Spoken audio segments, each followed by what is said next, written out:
Inintama fusa musumuchia. Ya wenja.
Time check from the studio, 6 minutes to 9 o'clock in the morning of Tuesday, August 25.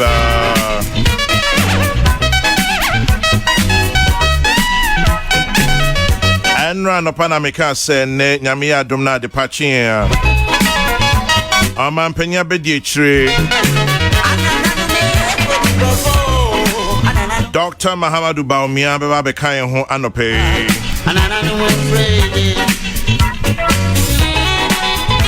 Nyamia domade ache.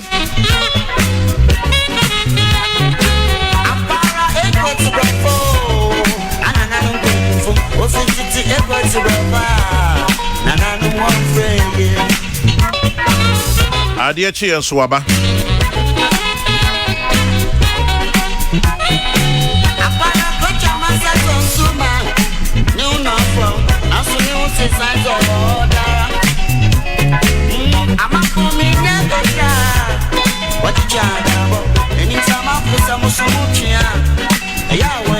Son of George Daku, voice of Lidodo. Back in the day. Ekuti brofo. Time check, 5 minutes to 9. Ahaya hefa. Peace FM. Ebiom. Peace FM. Enjoy num kakra. Peace FM 104.3. Good to meet you. Amampenyi Abediechire, the Vice President of the Republic of Ghana, Mahamudu Bawumia, PhD. Akwaba. Yenia. Boko de. Yedanya mercy. Hey, me say chini mo de nanse yo. No, we dey galamse chi.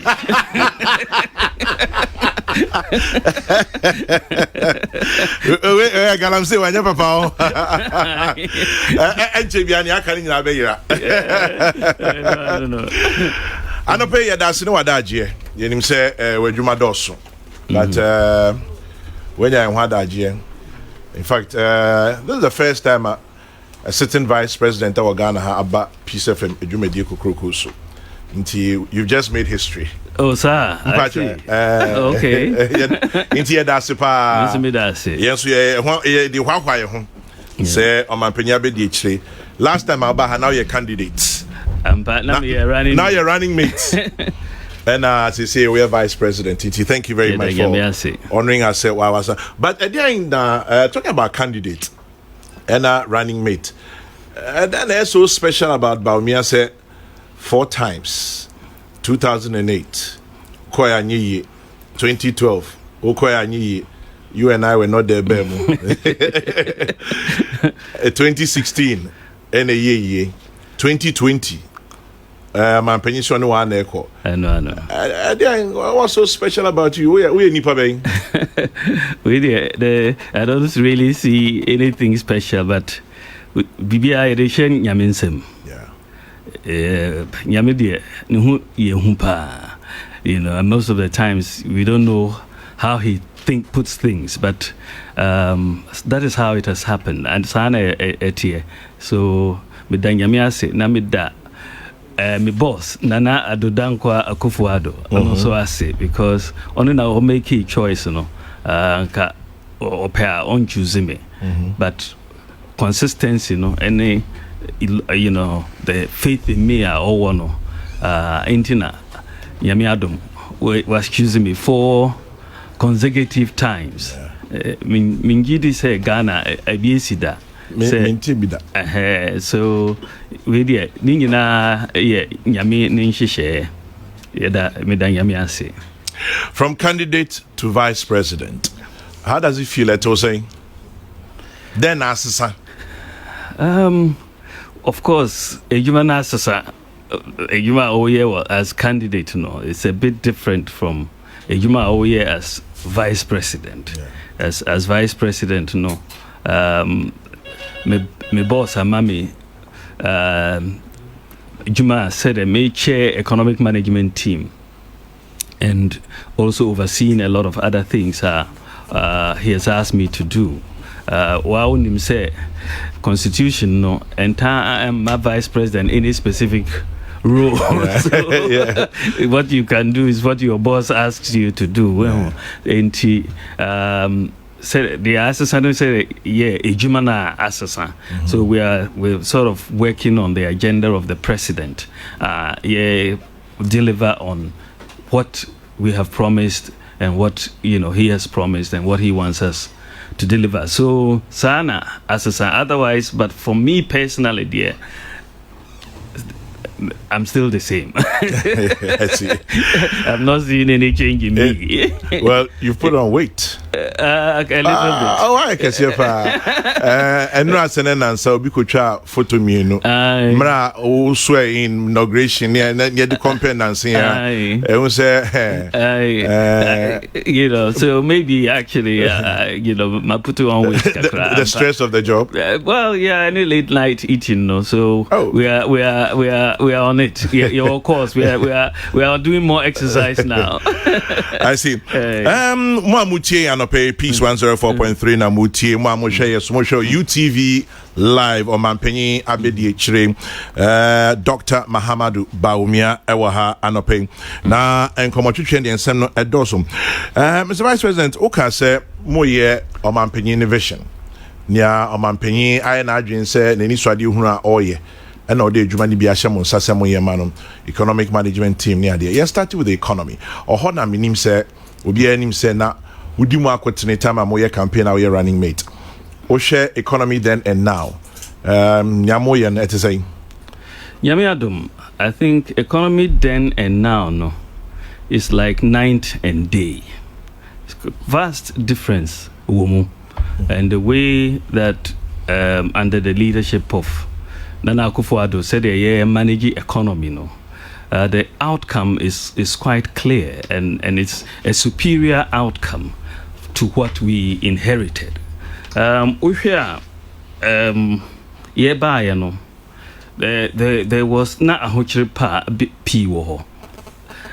We've been able to manage the economy and delivered a few solid records. We share a fiscal deficit between 2016 and 2019. The bar form, and then we share from 6.8 to 4.8%.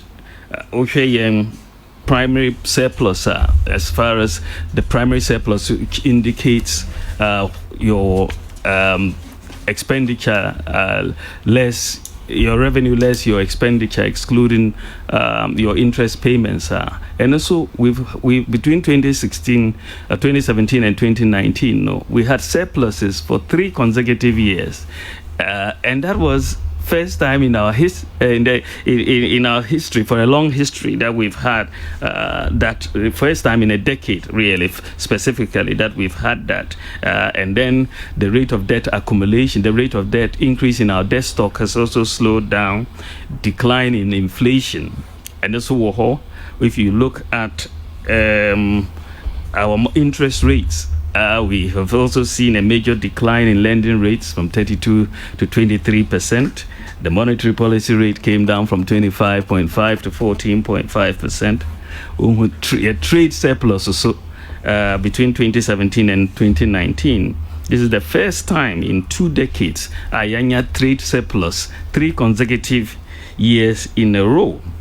We share exchange rate depreciation and also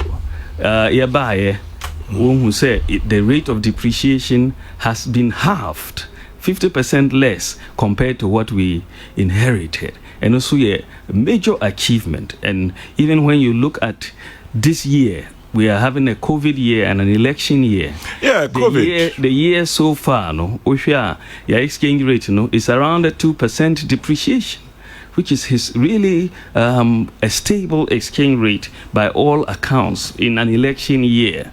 So as far as the management of the economy is concerned, we have done a lot. The sovereign credit rating has increased. We were upgraded by S&P for the first time in a decade.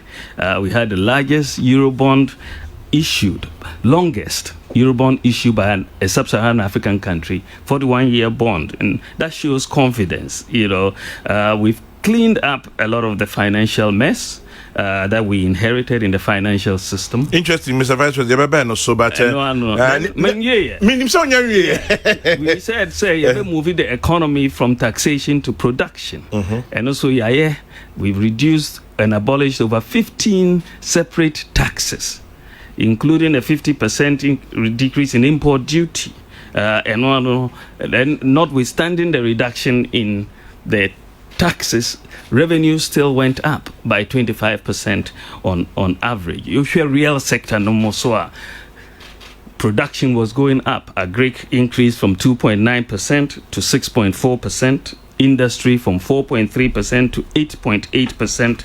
Services also 2.8% to 5.4% between 2017 and 2019 before COVID hit. So when we say we are really moving on the real sector of the economy, and then we are digitizing the economy. I hope we will talk a little bit about digitization later on. But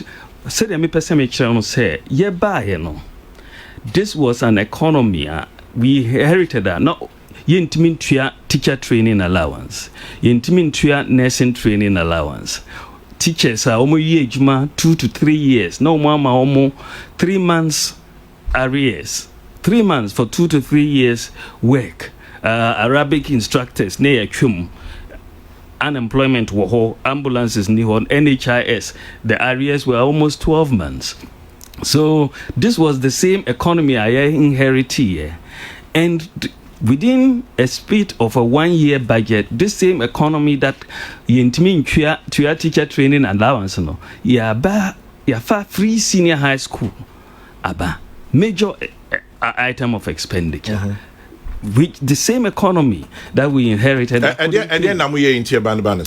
Yes, we had to relook at the prioritization of our expenditure. We went through a process of fiscal consolidation, relooked at our prioritization of the expenditure. And I remember quite clearly President Bisaya said, can we implement it in the first year? Yes, Mr. President. If it's your priority, we will implement free SHS in the first year.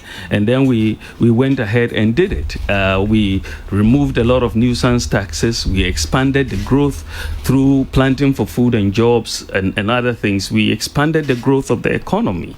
We inherited a 3.7% growth, and on average, we've done a 7% growth between 2017 and 2019. And that increase in growth means increase in revenues, and so we have been able to expand the fiscal space.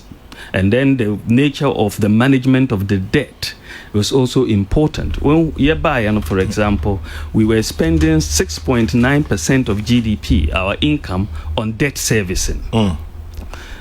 By 2019, we're spending 5.6%. So even though the debt stock had increased, but the burden on the economy had decreased. So that takes some management. And as you know, we were able to work through and exit the IMF program, which was done successfully. So we were able to turn around the economy an economy that was hamstrung. There was a freeze on employment. You couldn't hire teachers and doctors as you willed to do. There was a freeze on public sector employment. We've been able to create this fiscal space. We've done free SHS, we've done NABCO, we've done, one village, one dam, one constituency, one ambulance, all of these interventions. But the economy we inherited, na teacher training or nursing training. That was the result of the mismanagement of the economy. And that is what we campaigned on. And so we are very happy. We think that there is more to do, but the record of performance is clearly superior. I mean, any aspect of the economy, and I mean any aspect of the economy, our record is superior to what we inherited. Talking about record is superior. Meaning, say, as an economist, numbers versus reality. That's right. Yes, it is. Why 6.5? You're about 5.6. Why you see? Yabani see. But who can you know? Na Mekai or mantra as running mate. Yes. People are suffering. I don't know. Ghanaians are suffering. Yes. And you can. But in spite of Nyama Uche, say economy near better say Canadian. What it is, Sanya Mani be say, as a month for be suit patches, say people are suffering at a so. NABCO boy, it has challenges, free SHS, on the challenges. One village, one dam, one district, now on the challenges. Oh, yes. Inti sa Nyama okay, Nipan people feel it. Kwame, I think that as for challenges there, I mean, say there's any country in the world many challenges on anything, but the important thing is say you do things to bring relief to people. When we came, for example, electricity prices even under Dumso were going up by 45% annually average. Even under Dumso.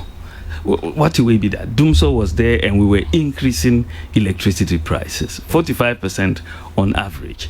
They had cancelled teacher training allowance. So the teachers were suffering. Households were suffering. They had cancelled nursing training allowance. They were suffering. The teachers were being paid 2 to 3 months for 2 to 3 years of work.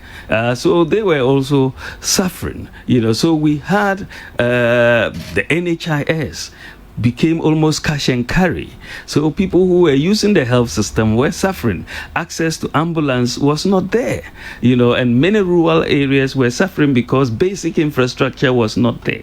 And people could not pay their children's school fees to go to school. So it created an environment of increased hardship.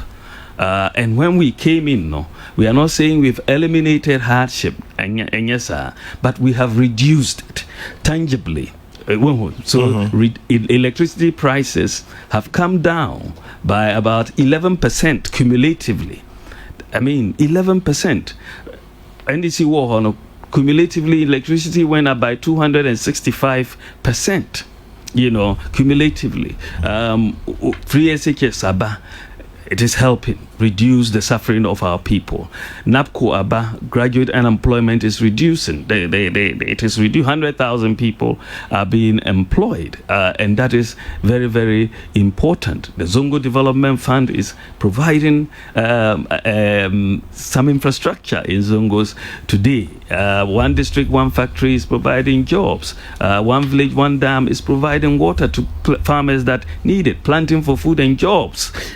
And also, it's helping a lot of farmers across the country. And this is why, when we say food production, it has gone up very significantly. And we are even exporting foods now rather than importing. And that is a major benefit to us. So, we haven't eliminated and but compared to before we have reduced it, and this is why we need to continue and continue to reduce it more, and that is what inshallah we want to do in our next term.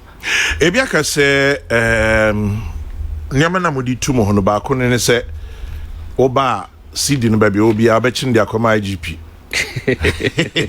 na waloko no arresting but CD no still no And shed especially against the US dollar. And yet to send ya Oh, actually, and that's so no. I think that I'm happy to say we'll be a question here because you're running flexible exchange rate regime.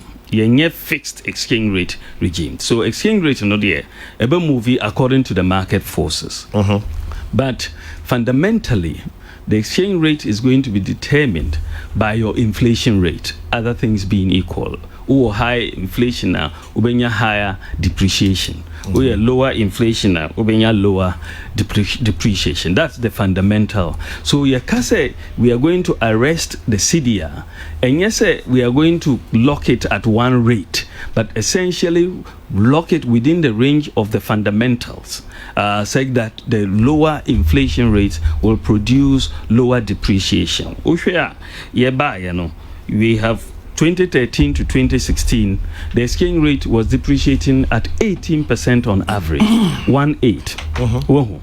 Whereby 2016 to 2019 is 8.7% on average. And because we've come down to 2%, if you, but we are not going to add that yet. But you will see it even lower if we did it on a 4-year basis. But we are 18% versus 8%. So we have reduced, as I said, by more than 50% the rate of depreciation of the currency. Ushia said na your currency no under the NDC the currency in terms of the dollar to the cedi, it was saying about $1 to 1 cedi. Okay, that time 2009. That's right. It was almost $1 to 1 cedi yet buy. By the time they left office, Omudi call what 4 to 1.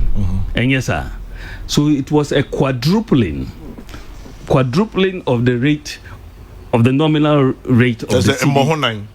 Exactly. About 9. Now, yeba from 4 no, anka yeso yebe quadruple anka yebe ko 16. And yes, sir. Yes, if we had moved at that sort of rate no, anka yeko 16. So, but where are we? 5 point something. Almost 6 today, right?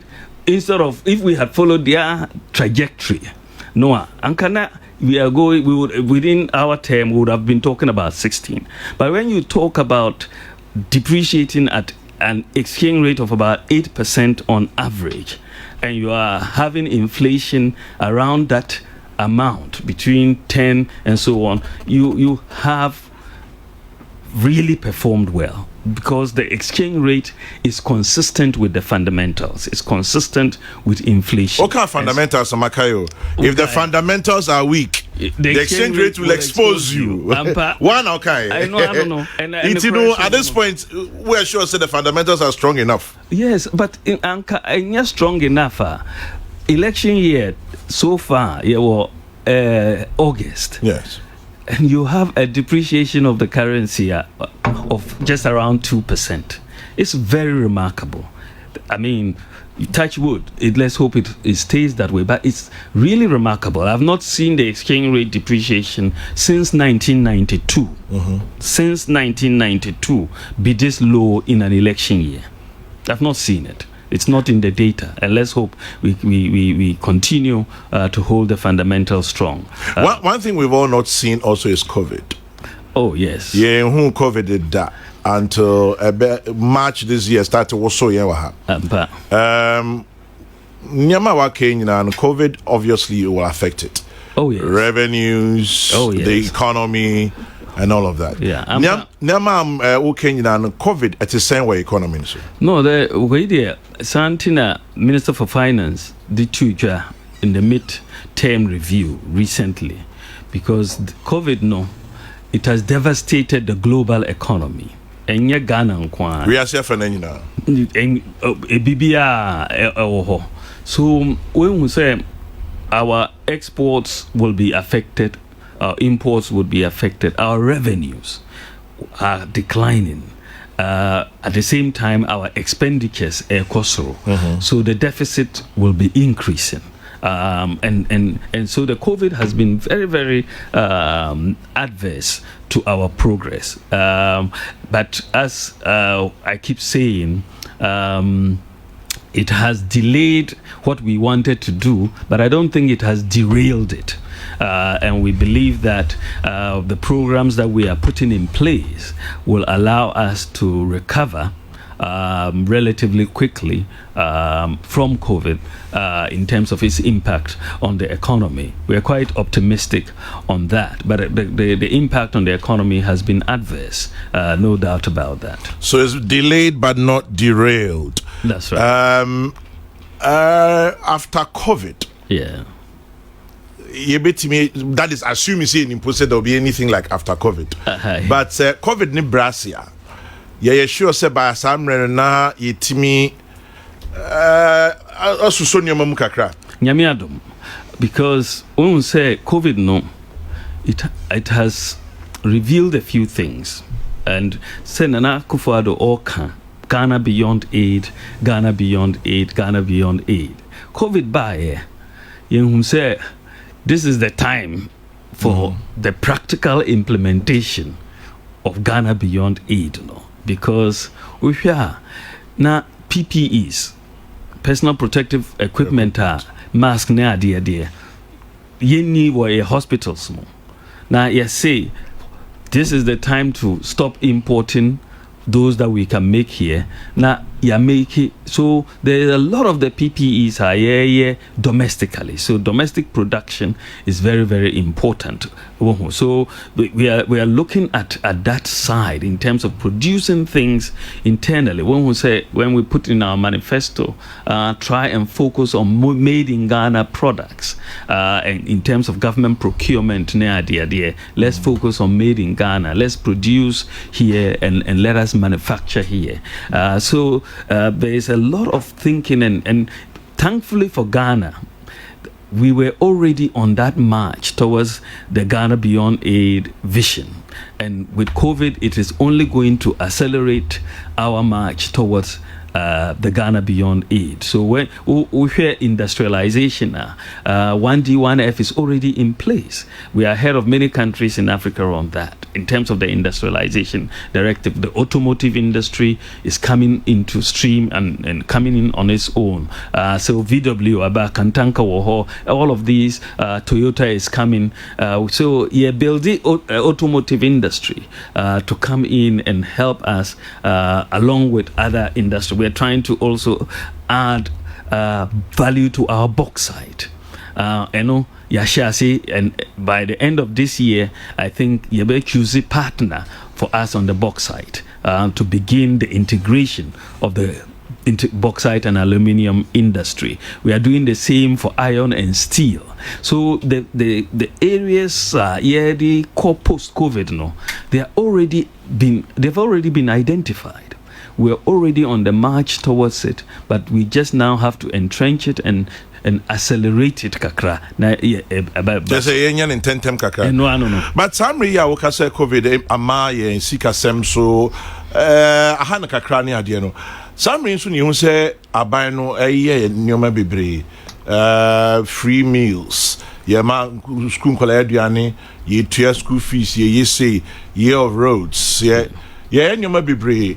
Na obi say scan wa hin e ma nipa bebre fi say anase adwen kire say aban no bobosia dodo na ebi e bosia ne ye bo ede ye sa nyoma we na dachi ye bebre we it looks like we're borrowing now anase we dachi no going forward ye bebre scan free. Well, fundamentally anka to me, even if you go to try to borrow and your fundamentals are not right, nobody will give you the money. Santina, we hear 2014, the credibility of the government was very, very low. So they ended up IMF for a bailout, all right, because they couldn't get to the market to borrow.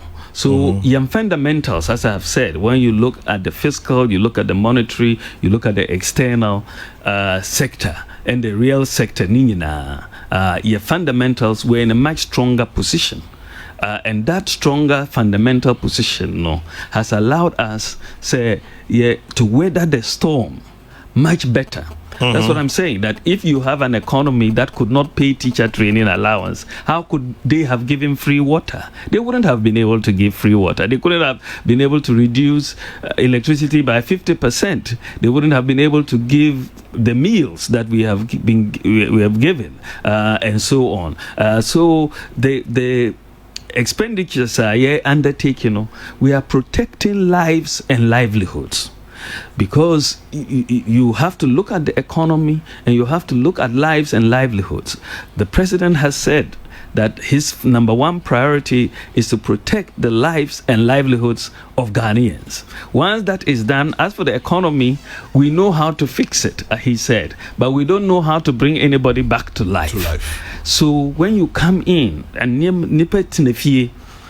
you have your children at home, you are using electricity, you are using water. In this COVID, you have to keep washing your hands, but you are not at work, you are not earning, but we are asking you to stay at home. What do? We have to cushion you.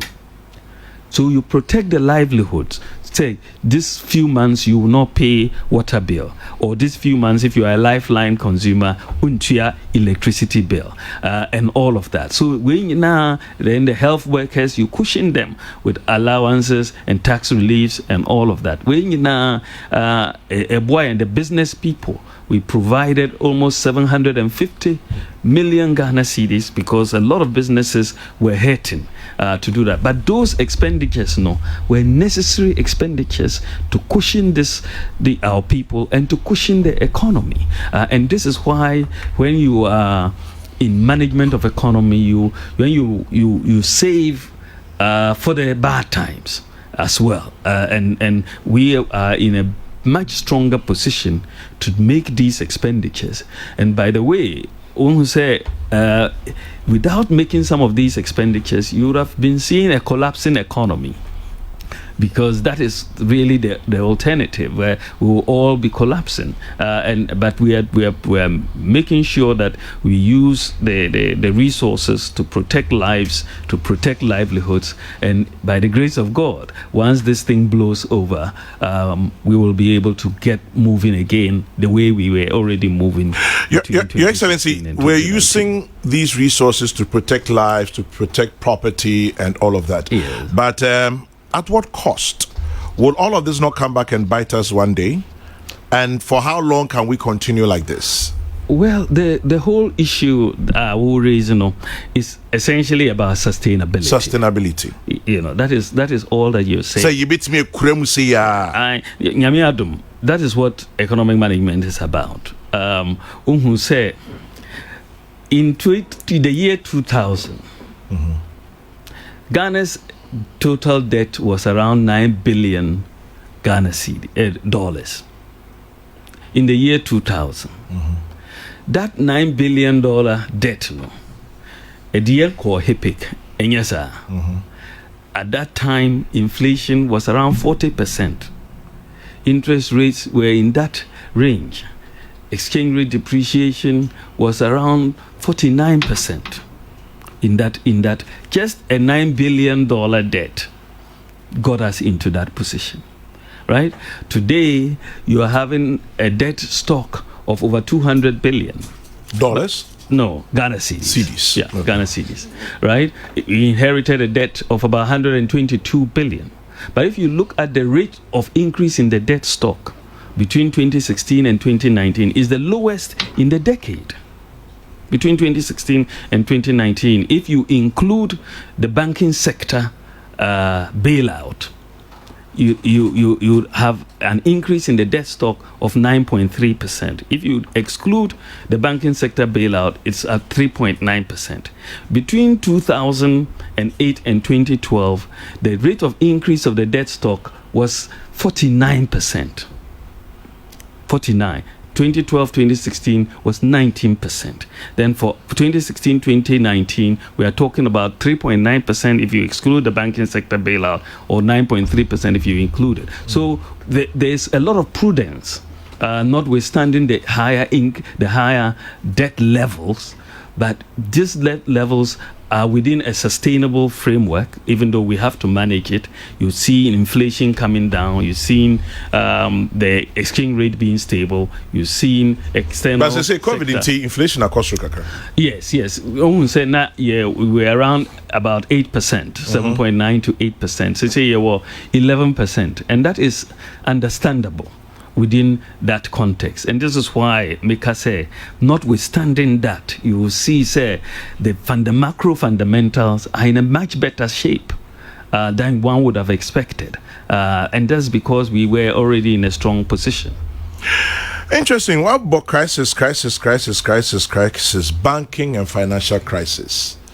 That is one area that Nipa Bibri Ehukai Abainankasa Hokai, individuals, companies, organizations, livelihoods. To start off with, banking crisis, why didn't we just let it ride? I didn't hear Sadi. Hey, Kwame. Yes, sir.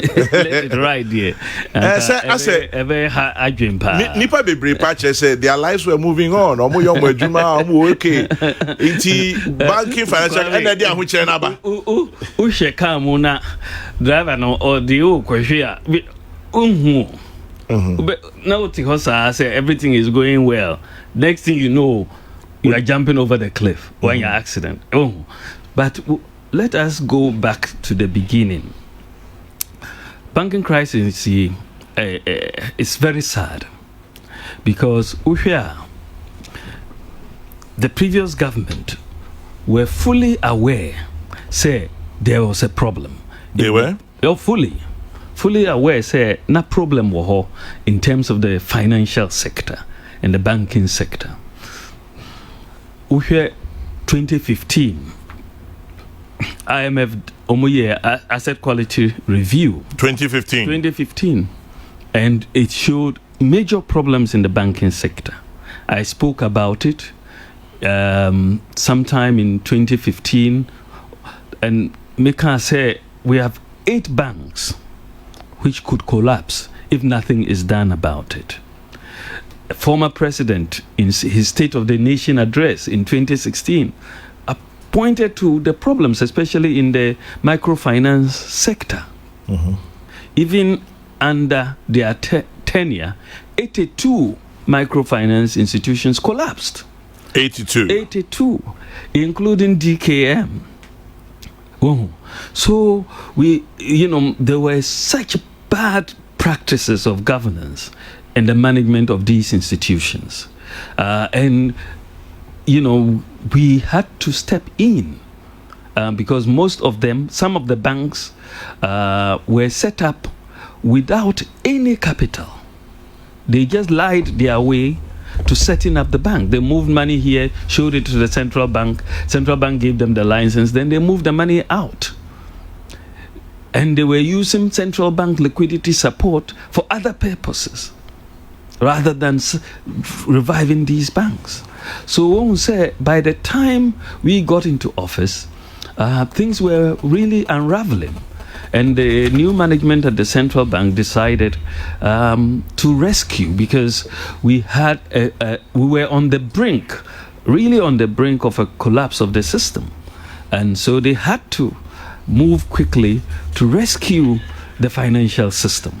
And that is why they revoked the licenses, I think, of about 9 banks or so, and 23 savings and loans, and over 300 microfinance institutions. And that act is one of the most important acts that have been done to save our economy. Kwame, yes, sir. You had depositors, 4.6 million depositors whose monies were at stake. 4.6 million. Kwame, can you imagine, say pay 4.6 million people will lose their deposits completely? Can you imagine? Like the 82 that had already lost, 82 depositors of the 82 financial institutions that had collapsed before, who were not paid. We were on the brink of losing the deposits of 4.6 million people. Intina, the rescue plan was implemented, and you had to essentially rationalize the banking system and make sure that the deposits were saved. And so those deposits were saved. At the end of the day, government has had to expend, close to 21 billion in the financial sector to save these deposits. Was it that bad? It was, Kwame. When I saw the numbers at the time, it was quite frightening. The reason I'm asking was it that bad is because some have said that we could have handled it better. We could have found ways to go around it without people losing their jobs and but Kwame, it doesn't make sense because we were trying to handle it. That was how it was being done before as a country. They were being given support to try to keep them afloat. Liquidity support, but it wasn't being used for the right purpose. And when you have people who have mismanaged banks and they don't have the capital and they've missed all the supervisory regulatory ratios that are required, it's not new that you close the banks, but you make sure that the customers' deposits are safe. So you move them, which in this case, they move them to GCB and Consolidated Bank for the most part. Also, 2015 as a 2014, IMF, World Bank, Nina, can say, banking crisis, it's on our hands. I'm a penny Sabreno, so can wasem. I didn't the Bank of Ghana ain't taking action at the time. How about more Bank of Ghana, Yoma Juma? You've been deputy governor before. I didn't know Juma. I was somewhere in 1 year. And how come says I did buy Ubia as a Bank of Ghana? I think there have been some reforms at the Bank of Ghana as a result. And I think that they have been very, very strong in looking at financial sector and putting in certain governance protocols so that what happened, the AC, in CBM. That is what the Bank of Ghana has done, both internally and externally. But you are right, say some of the blame has to be at the feet of the bank in terms of our supervisory oversight, the bank's supervisory oversight, and then you are also dealing with the situation of the banks themselves, who were to a large extent presenting very false and misleading reports to the central bank about the state of their data, their records, their financial records. Very misleading reports, as we've seen. So we are moving forward to do it. Right now, as you know, that there is still the issue of some of the savings and loans and microfinance companies that have not yet been paid. The depositors, the banks have been paid, but what we want to ensure is equality of treatment between what we have done for the bank customers and what we have to do for the savings and loans and no more any for microfinance customers. So I'm happy to say that so far, as at yesterday, I am informed that the liquidity has now been raised to take care of all the savings and loans and the microfinance companies. So I think that the receiver is going to go ahead starting this week to make payments to these groups, like DKM customers and so on. It is very, very important that process begin, and we hope it will be completed. Your Excellency, talking about payment, Nipa Bisu or Home Patch say Omanpenyi Nanado Dankwe Kufado ka say Ibituomuka. Tells you YouTube Yaka. In so be patches on Monsanka Musika. Ebisu patches say Mama Muscan Fiambi, and Aniaka say a bond. Bond so dear, Sabe, and just school fees in electricity in Torre. As I'm not say 98% of depositors. Omusa aka omusika. That's what the receiver tells us. 98%. Omusika 100%. Yes. And I say sikane bond. Well, I think that there's a mix of the two. Okay. Sikane bond so but I think that 98% have gotten. But the bond is just basically an acknowledgement of an obligation to you. So the government may not have enough cash, but tells you that I owe you, right? So we will give you that money. But that gives you comfort compared with someone telling you have lost your deposits. So, but what we are doing now, the savings and loans and microfinance, what is being raised, I think they are going to try to pay them in cash. And what we are hoping to do also is to try to restructure those bonds so that we can give them liquidity rather than the bond. So that is also work in progress. Ministry of Finance and Bank of Ghana should be working on as well. Well, interesting. In case you just tuned in, we have in the studio the Vice President of the Republic of Ghana, Mahamudu Bawumia, and you are live on Peace FM and UTV, that is United Television. Mr. Vice President, digitization. Yes. I say, first of all, it's us we're journey from economics to digitization.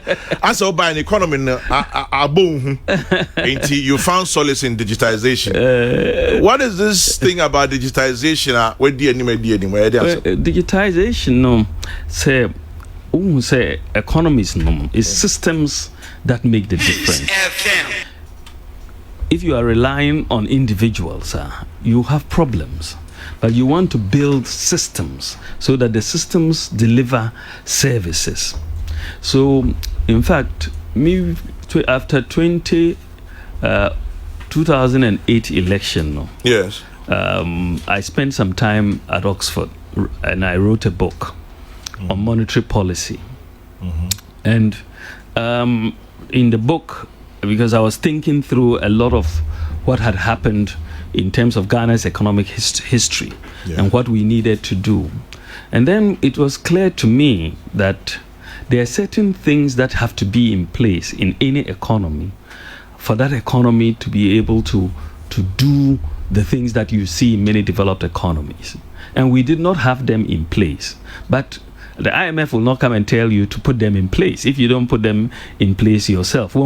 So we had to look for the things that we could, and then technology. So you want to provide these things. We didn't have a national ID. Now, if you don't have a national ID, it means you don't uniquely identify people. So when people go to the bank to borrow, you cannot tell their credit history. And so they'll give higher interest rates. You don't have an address system. So, Oko banker, so you have a higher risk category. Now, more high interest rates so account. So what we saw was that if you use the technology that is available, you can digitize systems and make the service delivery much more efficient. And when you digitize systems, you essentially are able to increase your revenue. And that is because we are moving into a digital economy. Yes. Globally. So if as a country you are not ready for that digital economy, you'll be left behind. So there's no issue of leaving economics behind and doing digitization. They are really two sides of the same thing that we are trying to do. So you build your digital infrastructure and leverage on that digital infrastructure to transform the economy. So as you see, Kwame, the national ID aba NDC Omo 8 years they couldn't issue the national ID card, even though President Kufuor brought it on board in 2008. They came in up to 2016. We couldn't get it done. But you now have over 14 million people who have been enrolled onto the national ID cards. And, by the end of the year, we expect at least 16 million people will have national ID cards. That is a game changer in our economy. It's a real game changer. So everybody, and we are going to link it with births and deaths registry. So you will get a national ID number right from birth, and then we will go on. So the uniqueness of identity is very, very important for the management of the economy. right? So to say you're going to have the national ID card, and that will immediately give us an opportunity to convert all the national ID card numbers to TIN numbers. So right now, if you look at our tax base, we are looking at around less than 3 million TIN numbers in Ghana since independence. Less than 3 million in a population of 30 million people. Less than 3 million tax identification numbers. So the economy is largely informal. Now, from January, the work has started anyway. We've put together a team to do this conversion. Hopefully from January, we are going to convert every national ID number to become your TIN number as well. So immediately you will be able to move from 3 million less to about 16 million. Into no Biabeba database no so. Biabeba database no so. So it really formalizes the economy in a very big way. The same with your national health insurance. But national ID, you start here and you go back and forth, you go in your question, then it's say we know you beat me a year. It's only say you cry no and complaints near who did near. Yeah, but I think that it is pretty much done. We have 16 million. The next phase that they are going to go, the district offices will continue. Then they will go to the schools to register the children and all of that. So there's clear commitment, and we've pretty much done half the job so far. So it will be done fully. Exactly. This is now the next phase. Is the linkages. That we will link the national ID to GRA, to NHIS, to SNIT. We will doing it next year by the grace of God. When we say NHIS, now they say they won't issue separate NHI cards because it can be put on the NIA card, and then you can do it. So, Mr. Vice President, also even next year by the grace of God. Now, next year, then I just saw your Vice President. Let me say by the grace of God. So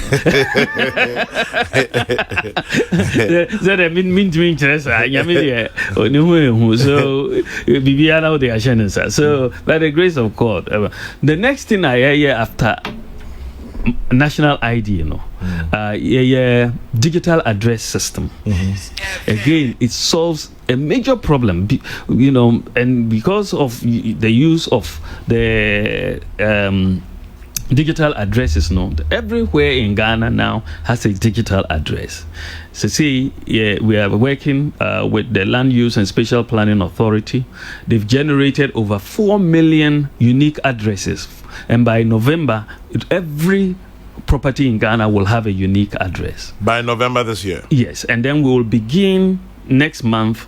The 4 million that have been generated, the plates, the number plates, they will start printing them, and we'll start affixing them to those houses that have been generated. But by November, they would have done every place, and also there are certain streets that have not got names. They are also they are naming them, and we're putting them to the MMDCs to confirm and all of that. But you are going to have a completely working national property addressing system. Unique, what we've decided that we need to go for unique addresses for each house or each property, and that is what is going to be done. The street name, the street number, and then the house number and the digital address. That's what is going to be on the plate for every household. And they're starting with the printing of the 4 million now, and then we'll continue. But by November, we'll have all of this done, and it will just be left with the printing, which we'll do. So we've done the digital address system, and this is something we've not had since independence, and digitization has allowed us to do so. So where we, e-commerce, and one who say Ghana Post, they have revived because now you can deliver letters to houses with just the Ghana Post GPS address. We've revived Ghana Post. Mobile money interoperability, and this is one of the proudest things that we have done. Mobile money interoperability, it means that, to me, Manisika or Vodafone, you can send to MTN customer and so on.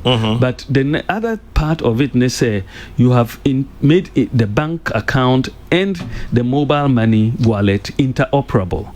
So you can move money between the bank account and the mobile money wallet and vice versa. And you can also do the same with the eSwitch account. So triangular interoperability. And Kwame, this is the first country in Africa to do so. There's no other country in Africa that has been able to deliver mobile money interoperability. And that has Africa, Ghana and Kwame. Kwame, it's not easy to do. Me call Stanford University Business School a year or so ago. Me call my lecture on seminar on what Ghana has done, and one of the professors was amazed. Obisa, how did you get to do mobile money interoperability? Because the players don't tend to like to cooperate. It takes a lot of cooperation because they are all protecting their turf, whether it's the banks, whether it's the telcos, and so on. They are all protecting their turf. The fintechs, they're all. But in Ghana, we've been very lucky with the fintechs, the telcos, the banks. We brought them all together. But once we've done that, Kwame. Yes, sir. Since 2018, mobile money interoperability, Ghana has now become the fastest growing mobile money market in Africa. The fastest growing. And it is just very remarkable. Today, Kwame, mobile money transactions as of 2019 was 200 million transactions. 200 million. Not money, but number of transactions. Number of transactions. Right? If you look at bank transactions for 2019, it was 599,000. The mobile money is the thing. Is now, it has been turned on its head now. Mobile money is more used than your traditional bank. The banking transactions are only 3% of the total. Interestingly, sir, interoperability, now how much did it cost? Now anybody saying? Interoperability, let me tell you, there was a contract. Not contract order, okay. To do the interoperability. And that contract was to be done for $1.2 billion. $1.2 billion? Yes. That was the contract that was being executed, or supposed to be executed. But at the end of the day, we looked at it. I think it was very clear that there were certain conditions precedent that had not yet been satisfied. The Bank of Ghana terminated the contract. And instead of spending $1.2 billion to do mobile interoperability, we spent $4.5 million. How come? Because it was value for money. Instead of, because they could. Scope of work in BBI the same thing. Sorry? Scope of work in BBI the same thing. Pretty much. I think it's even bigger because of what has been done. We refreshed a lot of the equipment. And as I said, right now, we are the leading country in Africa on mobile money interoperability. Nobody has done what we've done. And we're able to do it for $4.5 million. Not even $10 million, but they were charging us $1.2 billion to do this, and we saved over $1 billion just on mobile money interoperability. Into your abrogated contract, did we pay them anything? No, I think that from what I gather, they were not. They took us to arbitration in London, and I don't think they've been able to prove their case in London. I think the Bank of Ghana had a very strong case. A foreign company and a local company? I think it was a local company. $1.2 billion. Aye. Interoperability now can't say, yes, baby say over 60 million Ghanaians have a bank account. I see anything. And I thought, Kwame, say banking is now branchless banking. A bank account no enkyere say uko adan bi mu na wako open a bank account obe yisika na wako akotchoro check na say banking is taking place on mobile phones. And so in mobile money interoperability, it means that even if you have a mobile money account, ubetime tweet sika akogo bank account mo. obitimi ama no sika from a bank account into your mobile wallet. So where you use a current account in a bank, you can use your mobile account the same way. You can make payments, you can receive payments. Mobile wallet so it meets your interest so on your balances. So the use or the possession, giving mobile money interoperability, and which is Ghana is the only country in Africa, the only country. In Ghana, if you have a mobile money account, it's as good as a bank account. In Kenya, if you have a mobile money account, it is not as good as a bank account, even though it can come close, but because you don't have that interoperability.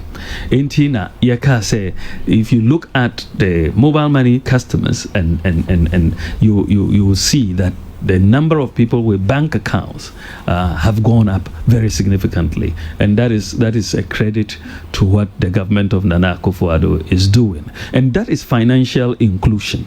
And because of this mobile money interoperability, we are now able to digitize a lot of government services. So passport is online with your DVLA.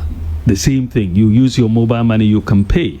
So all across, because of mobile money interoperability, and in fact, we have Ministry of Finance has put together a platform called Ghana.gov. It has started Operation Ghana.gov platform. We are bringing all the government institutions onto one platform. So whatever you are looking for from a government institution, you can go to that Ghana.gov platform.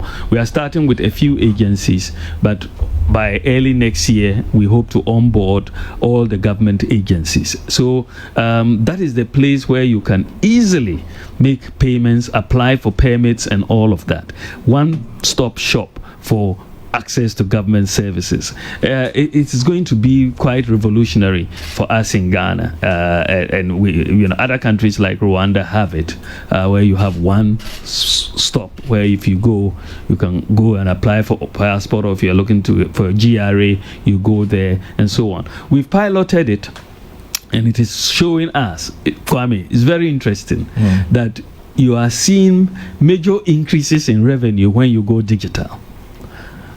Major increase, sometimes 3 to 4 times of revenue when you go digital. Because the human to human is cut out. The human is cut out. You, unfortunately for my Guru boys, the digitization has cut them out, right? So people can sit at home and apply for things and pay, and so revenues are going up. Revenues are going up, Mr. Vice President. Now, remember back to interoperability. I mean, from baby Sassem. Main opponent, National Democratic Congress Party, is interoperability. Mobile and mobile be any BB or now. I want you too sure. The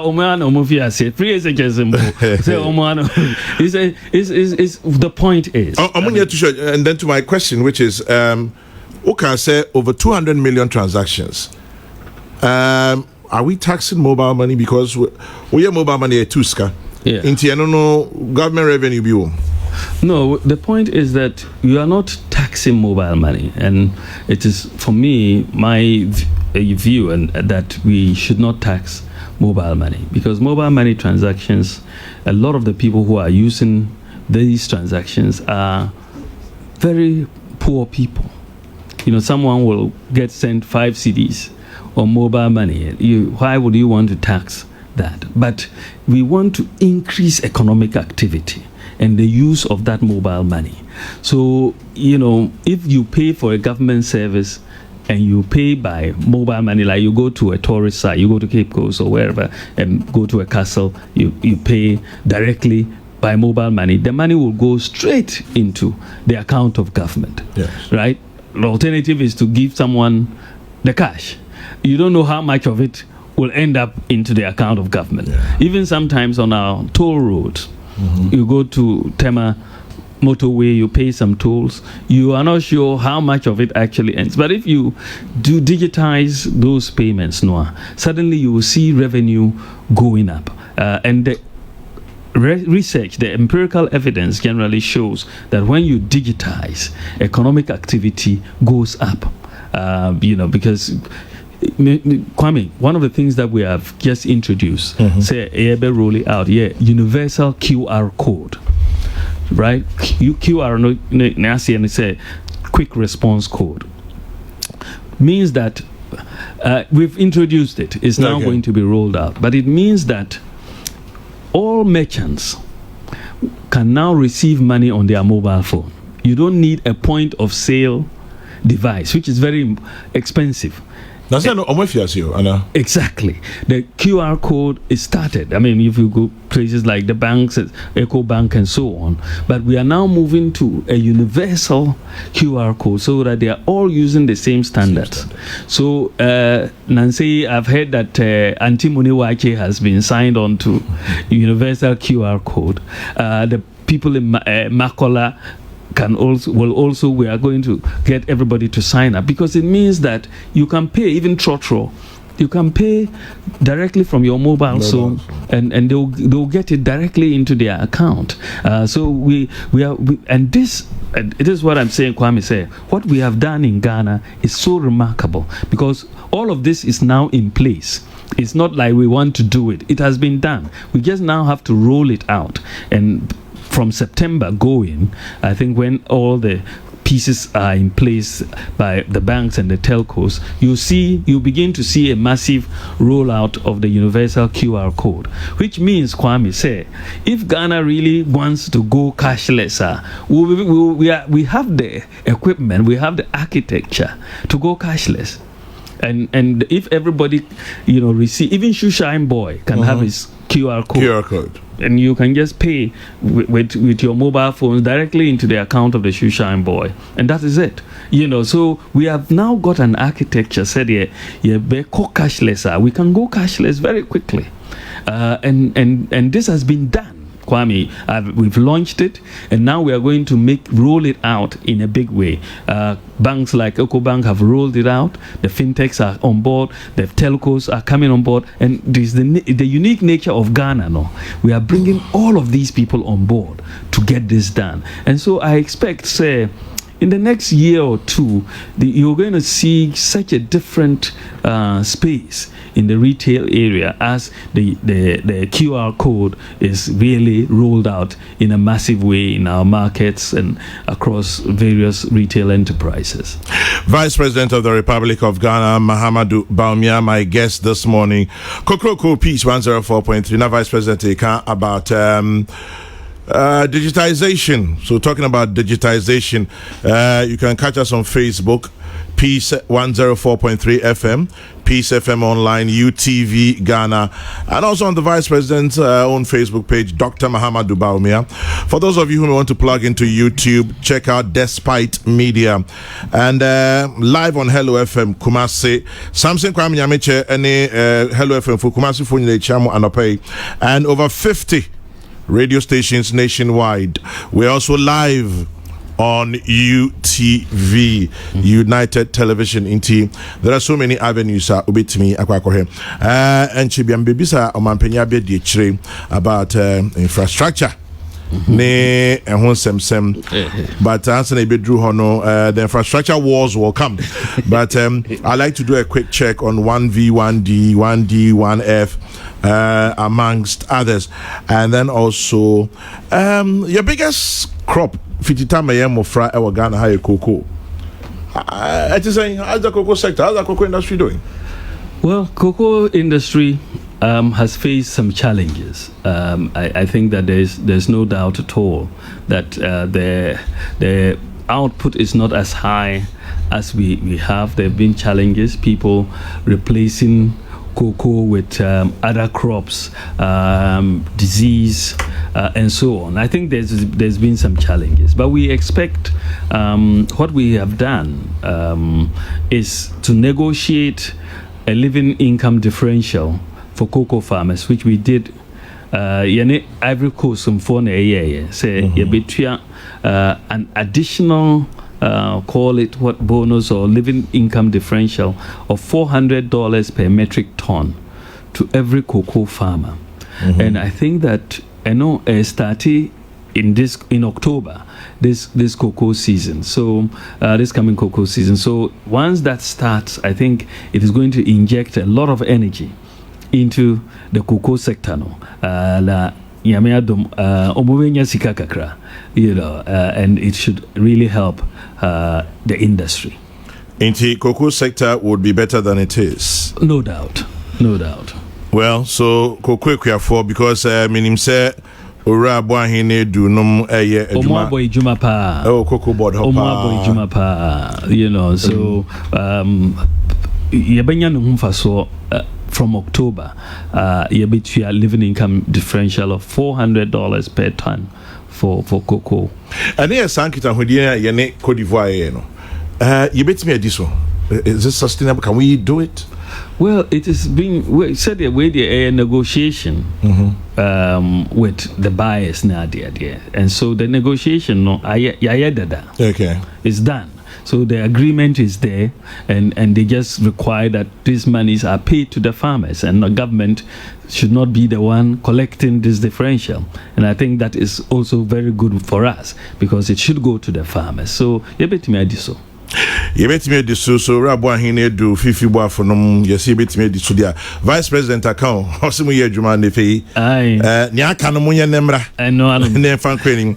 And to my very own classmate Eric Daddy Amengo out there cocoa board, I hope that this good news on cocoa will make you guys feel good. Vice President, one village, one dam.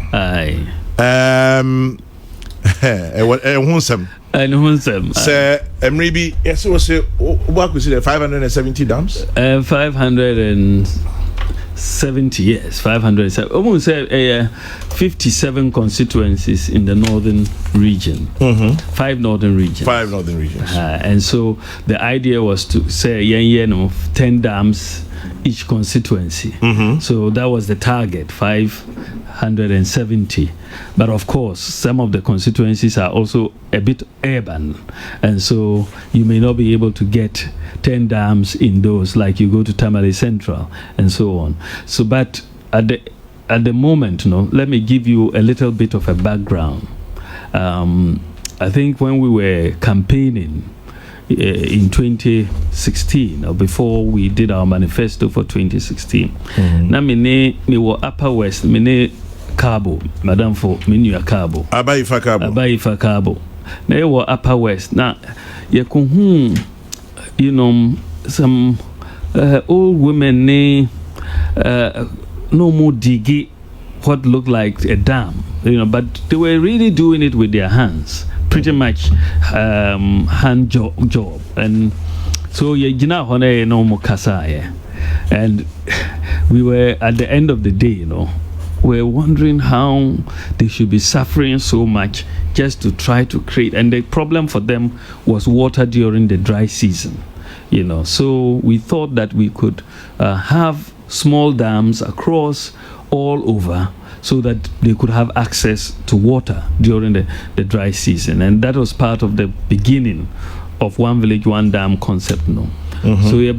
So far, we have awarded a total of about 435 One Village, One Dam contracts that are ongoing. Out of that, 372 have been completed and 63 are ongoing.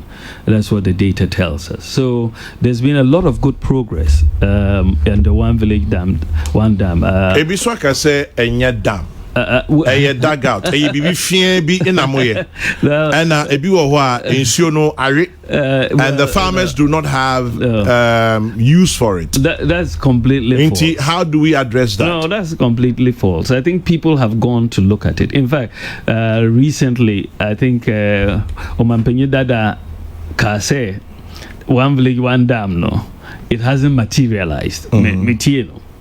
It hasn't materialized, but there was a documentary. I don't know if it is a GBC or what city documentary. Omoko Bole, his own constituency, and 10 dams were functional, and people are using these dams for irrigation and so on, and they are very, very useful. And there were talks about how it had saved communal fights over water. in the constituency. Fulani headsmen, the fight over water is very, very high in the north. It's very, very serious. And so these dams are providing water.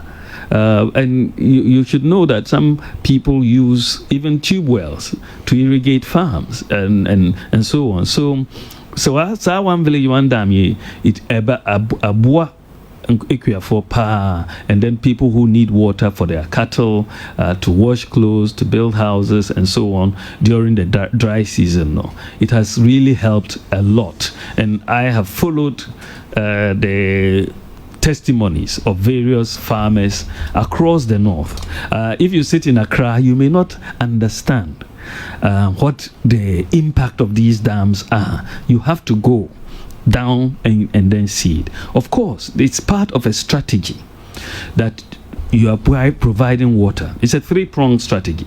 The small dams, some of the medium dams, like the Tono Dam, which we have rehabilitated for the first time in 40 years. Tono has been rehabilitated. Fully, is it operational? Yeah. Tono is operational. And then you have, others like Via and Bontanga, which we are going to work on.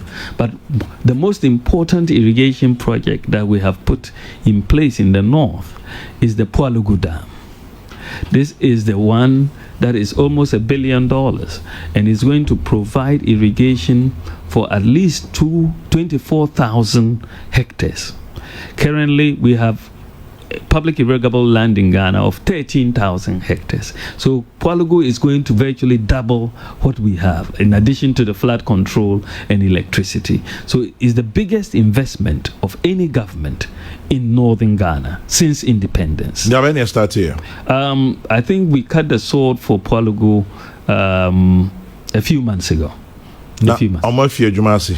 Well, they should be started. It's only say if you are say you cut the sword. Now we do the fanfare. Yes, but yes. Well, you go back a year later and nothing is happening. So we'll keep our eye on it. We'll keep our eye on it. How about One District, One Factory? Oh, One District, One Factory is a successful program. It's a very successful program, as you know. Some have said more backward. It doesn't cover One District, One Factory. Really. Well, the One District, One Factory, as you know, Honorable Alain Chairman always says that you don't build a factory overnight. It takes time, and we have done a lot right now under the One District, One Factory. 76 factories are operational under that scheme.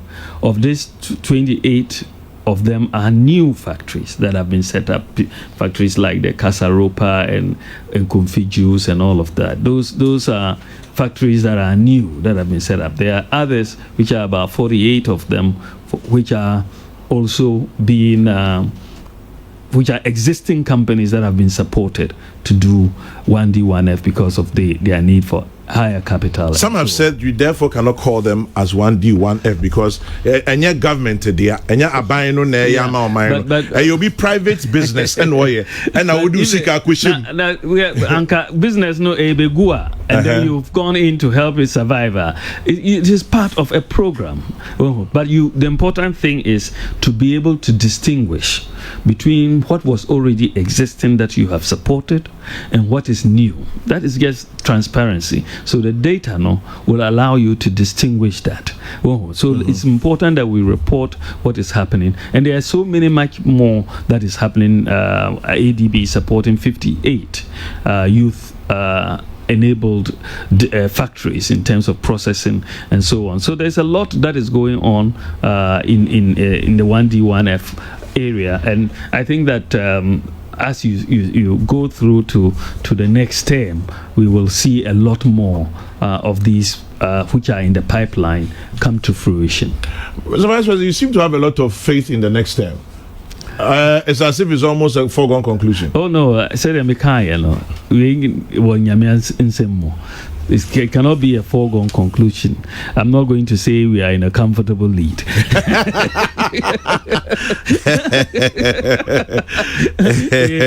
We are going to work at it and ask for the mandate of the good people of Ghana. Vice President of the Republic, Dr. Mahamudu Bawumia, and Waha Anope, I in the Chichin Como, away Kokro, Jumediano. So now, Senia Midi can say, what do we feed to her at a piece 104.3, a sound so away UTV live, and which you know, Facebook, no, wait me a Peace FM 104.3, Peace FM online, UTV Ghana, Dr. Mahamudu Bawumia on Wankasani Facebook page or home, YouTube for our Despite Media, Hello FM will come say. UTV and over 50 radio stations across Ghana. Dr. Bawumia, maybe sa send back home. Me my to a research be mami on fuel price wars those days. Saturday, 16th May 2015. Abaya it is so NDC Abaya. Samreno President John Dramani Mahama and 2015. Okay. Saturday, 16th May. Okay. The government then announced a 9% increase in fuel prices. Aye. Samreno, now we are running mate. And now we are campaign. And as somehow kind any quote, I don't think that there's any doubt now that the current NDC government is the most incompetent, uncaring, and corrupt we've ever seen. The government has thrown all responsible feelings to the dogs and gone ahead to increase fuel prices. Unquote. Then running mate Bawumia. And the fuel prices are costly. Yeah, so Obibeka, hypocrisy, dishonesty. What are you doing for political capital? The fuel price wars. Oh yes, but I think are you also incompetent, uncaring, unfeeling? Have you also thrown all reasonable feelings to the dogs? Kwame, yes, sir. I stand by those statements, those words, in the first place. But I think that let's put this in context, Wati. Because we had a government that put us through 4 years of doomsday.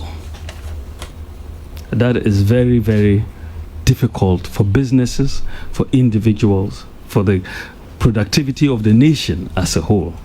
Yeda sunsumo, 4 years of doomsday. Right? Yes, sir. Through this doomsday, increases in electricity prices were still taking place on average of 45% every year, even though we had doomsday. In addition to this, you had electricity price increases. Whoa. Right? 45% in addition to this. In addition to this, increase in electricity. Yes. Right? In doomsday, teacher training allowances were cancelled. Nursing training allowances were cancelled. That is very, very insensitive in that context. Then, in addition to that, you had higher increases in taxes on everything, including condoms. They increased the taxes. Teachers who had worked for 2 to 3 years were given 3 months of their allowances, right? So we had a situation very, very clearly. High unemployment. People could not find jobs. They had frozen because of the IMF conditionalities. The NHIS was collapsing. You are moving to a cash and carry system. So the suffering of the people, the hardships of the people were very, very clear.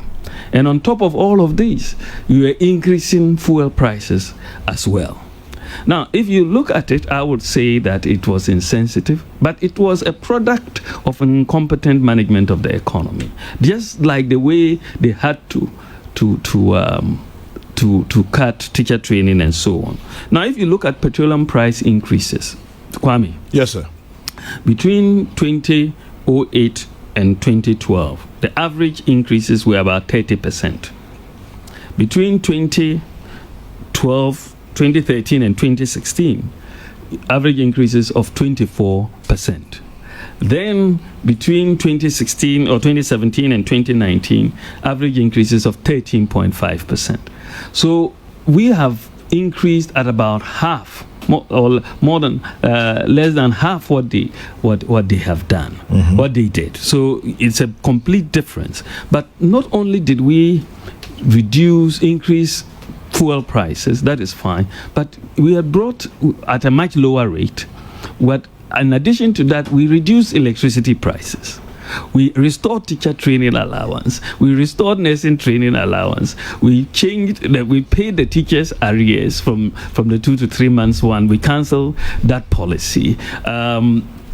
We've restored the NHIS back from the cash and carry state that it was in. We brought NAPCO to cushion graduate unemployment. So if you take it in context, the management of the economy generally and the provision to cushion people from hardships allowed the country to bear this increase in the fuel price, the lower increase in the fuel price, much better. Of course, we are talking about a 13.5 increase on average by us, but much better. We were able to bear it much better as a nation and as households than what they had to bear under their 30% and 24% average increases.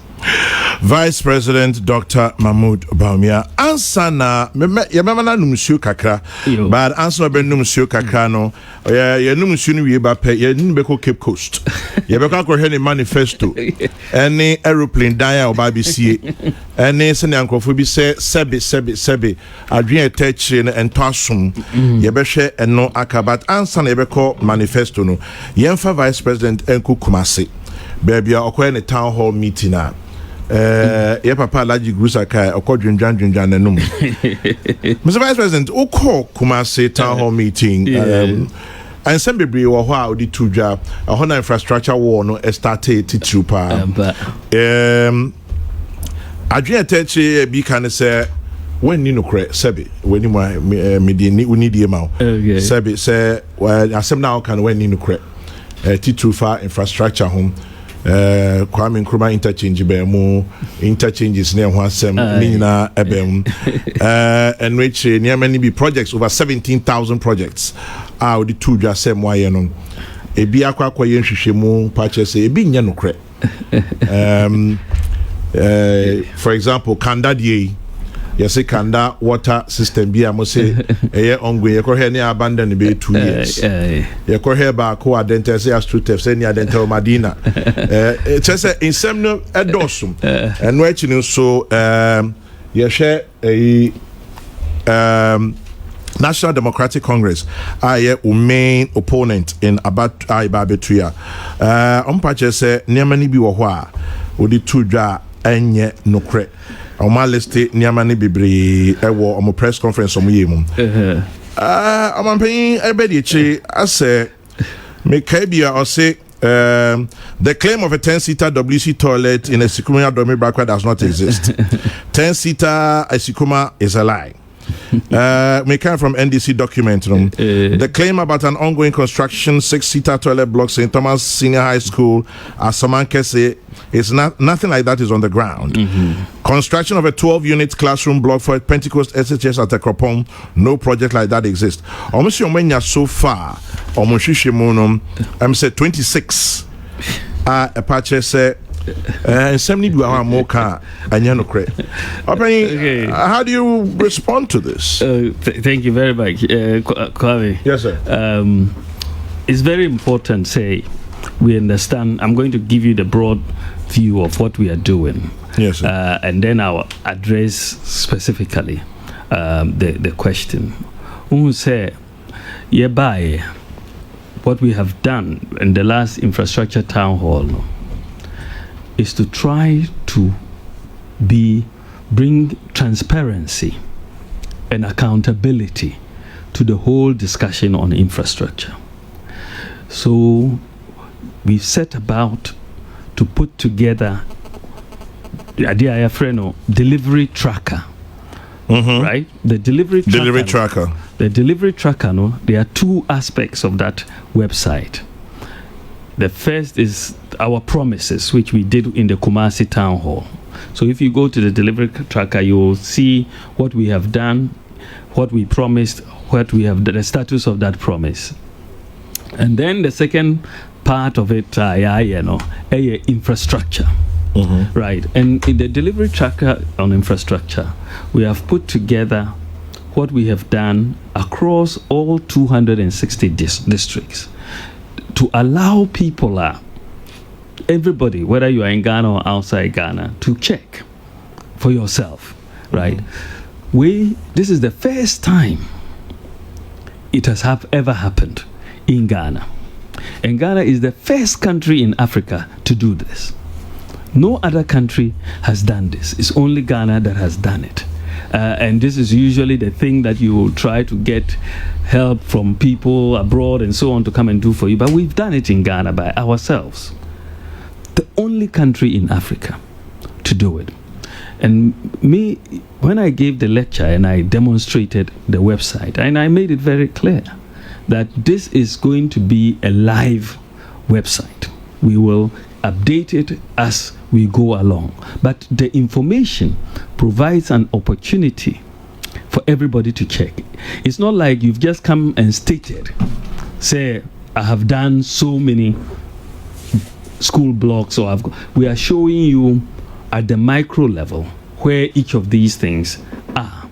So the MMDCs submit all this data, and then we input them. Sometimes you may have in the inputting, instead of Bono East or whatever, Bono, they may change the place where it is, and then someone will point that out to you, and you'll make amends, for example. So one of the things that we should be proud of as a country, very proud of, is this website. It's the only country in Africa that has it, right? That you can go and check and see what government is doing for you. It has not happened before in our country. Now, the NDC, they should go and put a similar website together. They are not in power. Oh, no, but you don't need to be in power to you say you have done it. You have been there. You don't need to be in power. We could have done this work without being in power. It's just work. You have the data.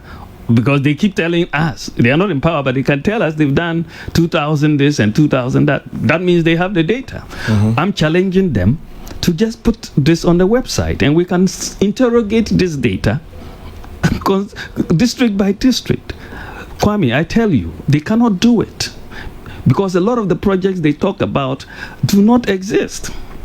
They say some of yours do not exist. Well, this is what I'm saying, that I'll come to this in a moment. But I challenge them to do it. It's good to criticize, but it's more important to also show what you have done. They cannot show what they have done at this level of detail. They haven't been able to. So, but I asked them, maybe they can take the next 2 weeks, they should put it out. And then we can also interrogate, right? Now, you've pointed out that almost say 26 projects so far are not existing. Now, we will interrogate that list because, sometimes they are very economical with the truth. And I'm putting it mildly.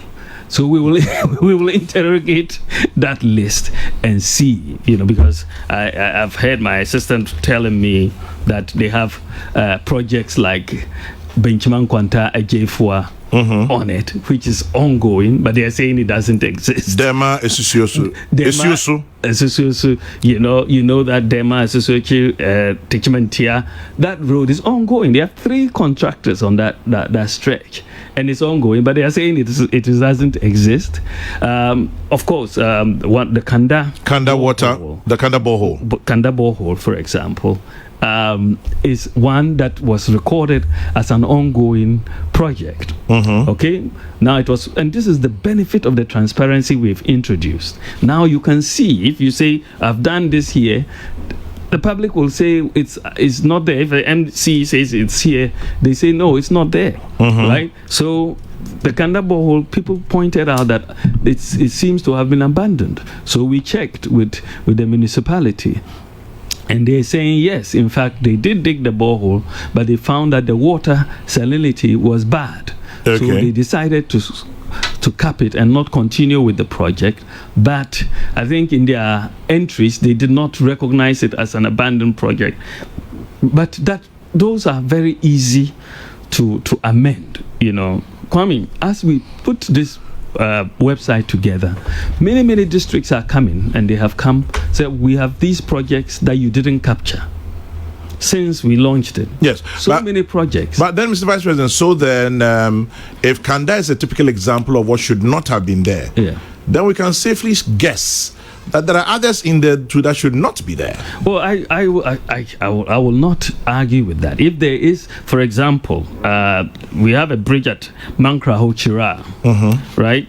Chira Road, a bridge, and that should have come under Tano North Municipal, right?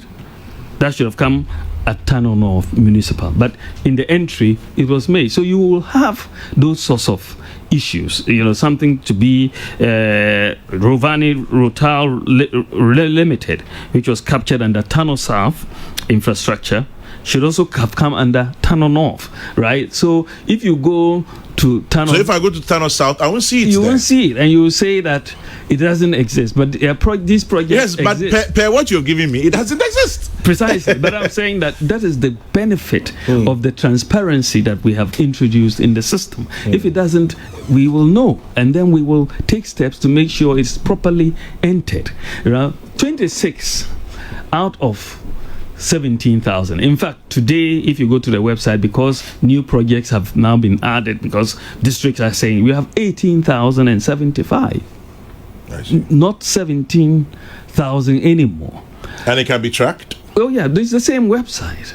It's the same website, 18,075. But if that is the case, right, and you say 26 have problems, and we are going to interrogate that 26, that means you are saying that 99.9% of what you have done is correct. If you can only find 26 that are not correct, right? If those stand to scrutiny, 99.9%. Now that is massive in terms of what you have been able to do for this country. We should not rubbish things just for political expediency. This is new, the only country in Africa that has been able to bring this to bear, to increase the transparency and accountability in government, in our delivery of infrastructure. So Kwame, when we next do the next budget, God willing, this tool is going to be very helpful for us, because if you're a ministry and you bring new projects, immediately we are going to go to the infrastructure tracker, because we can tell from the tracker what is going on in education, what is going on in health, what is going on in agric, and so on. We will be able to tell immediately. You say, why haven't you finished these projects? Why will you want to start these ones? A new project when there's one unfinished. You see what I mean? So in terms of our ability to monitor what is going on, and for capital budgeting, something like this is going to be very useful. Right? Someone could come and tell you, I have done A, B, C, D, and you look at it, put it on the website, and then they'll say, no, it hasn't been done. And then there's a lot of accountability. Transparency, therefore. A lot of transparency. You cannot go and put it out if you don't think it is correct. You must believe that it is correct. And so that is the transparency. Of course, if there's been mismatch of entries, you will correct them. And as you go, you will perfect everything. But you cannot run away from the fact that under this MPP government, under the leadership of Nana Addo Dankwa Akufo-Addo, we are bringing in a lot of transparency in government. And this is part of the transparency that we are bringing in. Well, Your Excellency, I just did a quick check, and from what I understand also, Kenya has also actually activated interoperability with M-Pesa. So somebody says, tell the Vice President. It's wrong. What you are saying is wrong. M-Pesa interoperability is not the same as Ghana's interoperability. It's different? You see, Ghana's interoperability in general sense, you can move money between different mobile telcos, right? the telcos. Yes. This is the interoperability Kenya has. But Kenya doesn't have that interoperability between the mobile wallet and the bank account. This is what I'm saying. People need to understand it. What we have done in Ghana has not been done anywhere in Africa. Nowhere. There's no interoperability between bank accounts and the mobile wallets anywhere in Africa. And Kenya doesn't have it. They are way behind us on this matter. Well, Mr. Digitization says that he believes that we're way ahead of Kenya. And so we'll leave it there until I'm sure that if, for those of you who say you're doing the research on my behalf, if you find... We'll take a break here. Time check, 28 minutes, the top of the hour, 28 minutes to 11 o'clock. Peace 1043. Vice President Dr. Mahamudu Bawumia, Eka Yahun Ewaha Anope. Me sure say you didn't come out for well over 1.5 hours. Yababaka MPP manifesto launch ewo Cape Coast. Any emusem PPA by me sure say aeroplane matters, aeroplane park ni emusem sem na beba. We'll be right back. Peace FM.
So much no be for free. Into me name Makumachi. I want that chick on time and name. Not drunk or be udonti. Be udonti Makada Katemo. She said, I'm my own social no not to me in the Daniel to pay. Fuck cross you was to roll. In the figures of today, it's a be an obi. Obi a good on Kuya, be an eh. Be an Jojo.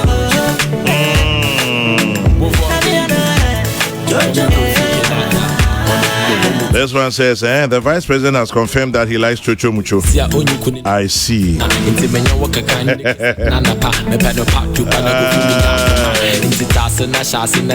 Now I know why Nanaya of the office of the vice president likes the song.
It's STB, baby.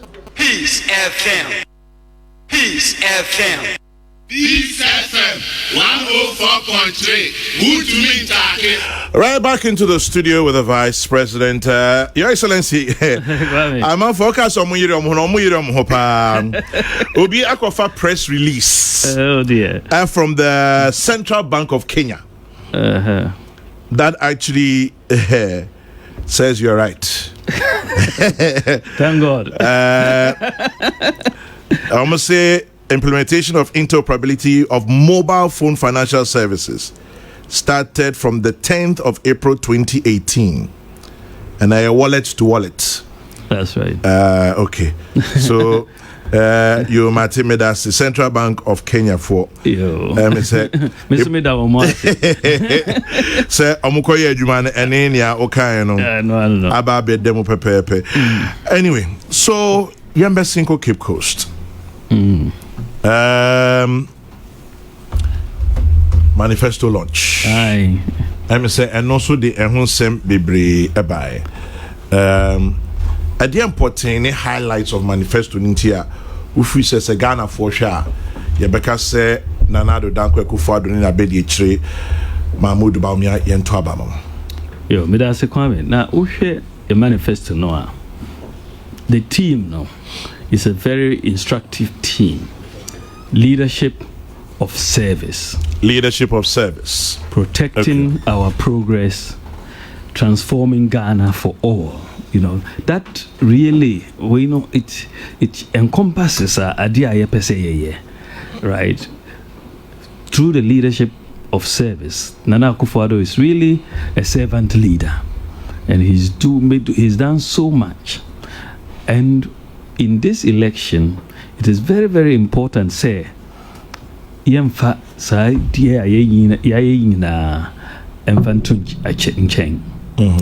to consolidate what we have done. We have done so many things. We share NAPCO, free SHS, the one district, one factory, one constituency, one ambulance. So many projects that we have started. It's very, very important. Platform for food and jobs. Say, we should consolidate that progress and we should protect it. Everything, because if you make a change, you will see an unwinding of the programs like free SHS. I have no doubt in my mind that the credibility and sincerity of the NDC on free SHS cannot be trusted. They give so many different versions of what they think about it, and meanwhile, as far as free SHS, they say they will review. What does it mean? Review, no? Nasiane saying. But bring a policy. This has been in place for the last 4 years. So, someone now about what I said, Mayor ABC. Now, it's interrogating. But you say you review, it doesn't make sense. They said that they will restore teacher training allowances and nursing training allowances. But then they said that they never cancelled it in the first place. You don't understand. Loan be by. Yeah, but is the loan the same as a grant? What will be that? Is the loan the same as a grant? If you say you have replaced it, that means you've cancelled the grant. You cannot say you haven't cancelled it. This is even in English language. It's a simple understanding. The cancellation of a grant is not the same as introduction of a loan, right? Because the two are not the same. So, their credibility, they will say anything that they think they need to say to win an election. So even things that they have brought into being, they are trying to go back on some of those things. So we cannot risk our progress. And so the major part of this manifesto was part of let's protect the progress, because the manifesto the first part of it is accounting for our stewardship. So we go sector by sector. Kwame, yes, we have put together sector by sector a list of almost 350 achievements that we have in all of these sectors over in the 289 categories. You can count about 350 achievements of this government in all the 17 sectors that we analyze in the manifesto. And they are so impressive. And there's sector by sector, you can see how much better we have performed. And so all of this progress that we are making in every sector that we can think of, we need to protect that progress in the interest of our people. So many people will be at risk if we allow the NDC to come into government with a very unclear program and an uncredible, a program that is not credible, because their record is a bad one across the board that they are talking about. I can't see a sector where their record is better than ours. I can't. So why give up? We're creating more jobs. We're stabilizing the economy. We are growing agriculture, everything. So why change when you have something that is better than what was before, and the same old person wants to come back? So, we talked about accounting for our stewardship, protecting our progress, but then now we also in this manifesto talked about the impact of COVID and what we are trying to do to recover from the impact of COVID, and the CARES program that we have, COVID alleviation, revitalization of enterprises, strategy that we have, project that we have to try to revitalize a lot of enterprises that have been affected by COVID, and we have that in the manifesto. Then we go to the final part of the manifesto, two parts where we are looking at transformation and getting accelerated growth. And the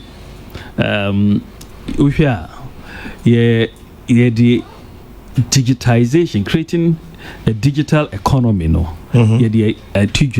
and how we want to do it in terms of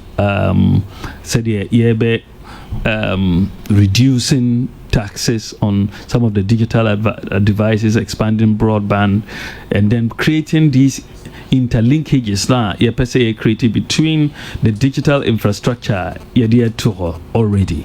So we want to let this country become the hub of digitization and a digital economy in West Africa.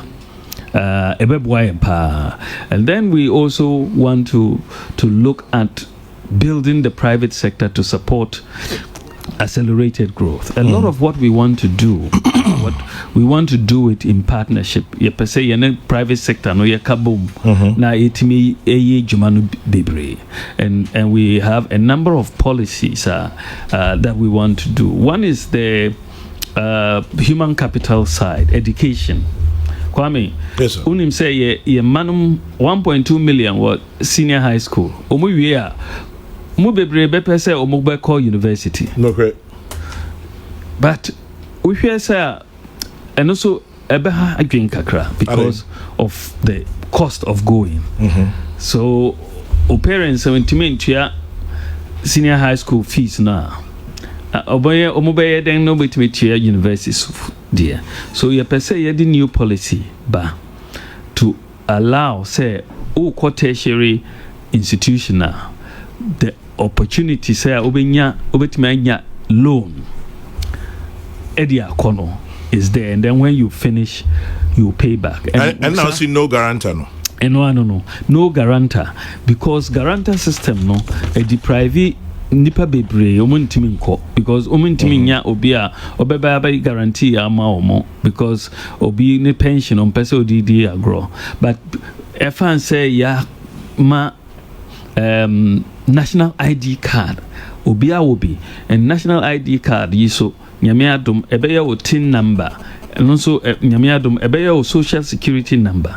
So once you have the national ID card no o system. So uji busia government ma busia for school fees uye na oye juma ubetime tua kakra. Mr. Vice President Patrick Gina na mimisa question back was particularly yen hwehwemu no yekopie krate bi so senior lecturer University of Ghana Department of Political Science or say Abayama 2-year period according to your manifesto. Say guarantee bitimi your budget bosiani de betua. Now your friend Dr. Isaac Owusu Mensa on Wednesday Amwa and a Kasai or Joy FM or say not everyone who completes his or her tertiary education immediately finds a job. Many beneficiaries might not be able to raise enough money to pay for the loan within the given 2-year period. I think, or say, even though he lauded the policy, or Wabasu said a good idea. Misunderstood it. I'm explaining. So, the policy is that, and in fact, that is exactly what we realize. You see, Yamao loan noa, ubeya national service 1 year. Right, and then after national service no so or grace period of another year before you start paying, and hopefully by then no ubengejuma. So you essentially have 2 years after finishing. One, you do national service, the other is a grace period, and then you start paying. Right, and you pay over a period of time. So the 2 years they are thinking about, say you pay it within 2 years. No, that's not the case at all. Say within 2 years of finishing, you are still trying to put yourself together. So maybe we didn't explain it as well, or they didn't read the manifesto itself. But I think that with that explanation, then their concerns will be addressed. In the first year, national service. Second year, it's a grace period, right? So you have 2 years before you start paying. We hope that between national service and that 1 year grace period, and then well, that is the other issue that we're going to have to deal with. But hopefully, we will all get jobs. We should plan on the positive. Say, my allowance will be 5% might slip through, 10% might slip through. My dreams are any financial program, yes, you have to make those allowances. Any, whether it's a bank or non-bank, that some people may not meet up. Any day it's also. But what is going to happen? Why we think it's so important with the structure that is being put in place? And say it becomes sustainable. Because it becomes almost like after a few years, maybe 5 years or so, it becomes a revolving fund. Because those who are now paying back, then you will be using that to give new loans to people coming on board. But the guarantor system na making sure say at least nipa na ntua mo betime so bi mo. Yes, but it was also denying a lot of people education.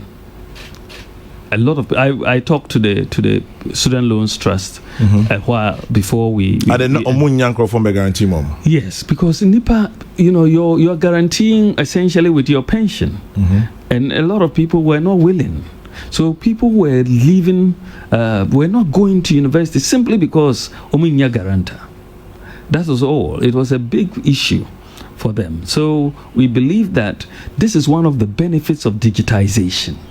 The digitization gives us your national ID, and we can track you in the system. One way or the other, you will account for it. You pay, but because you can't, your NHIS, your SNAT, your everything will be linked to your digital ID, and that alone is sufficient for us in terms of replacing the guarantor. Well, I hope we will answer those questions. Now, how about the issue of rent? In Chechemu to say. Yes, rent no so a high dream pa because nipa pi omuwie school no omu hwehwe juma omunye juma no pe omu pe accommodation. Yeah, omu pe baby ada. Na o konya accommodation yi na obi say for 6 months and 2 years impo advance bre. Now unyen start juma yi. You don't have any savings. Now, you must to 6 months and 2 years advance. It's hard, a high thing. You should share best practices from around the world. Yeah. Me share that core rent control board. Say because idea omoye as far as the rental issue coso. Now policies are say. We'll have a national rent, allowance scheme.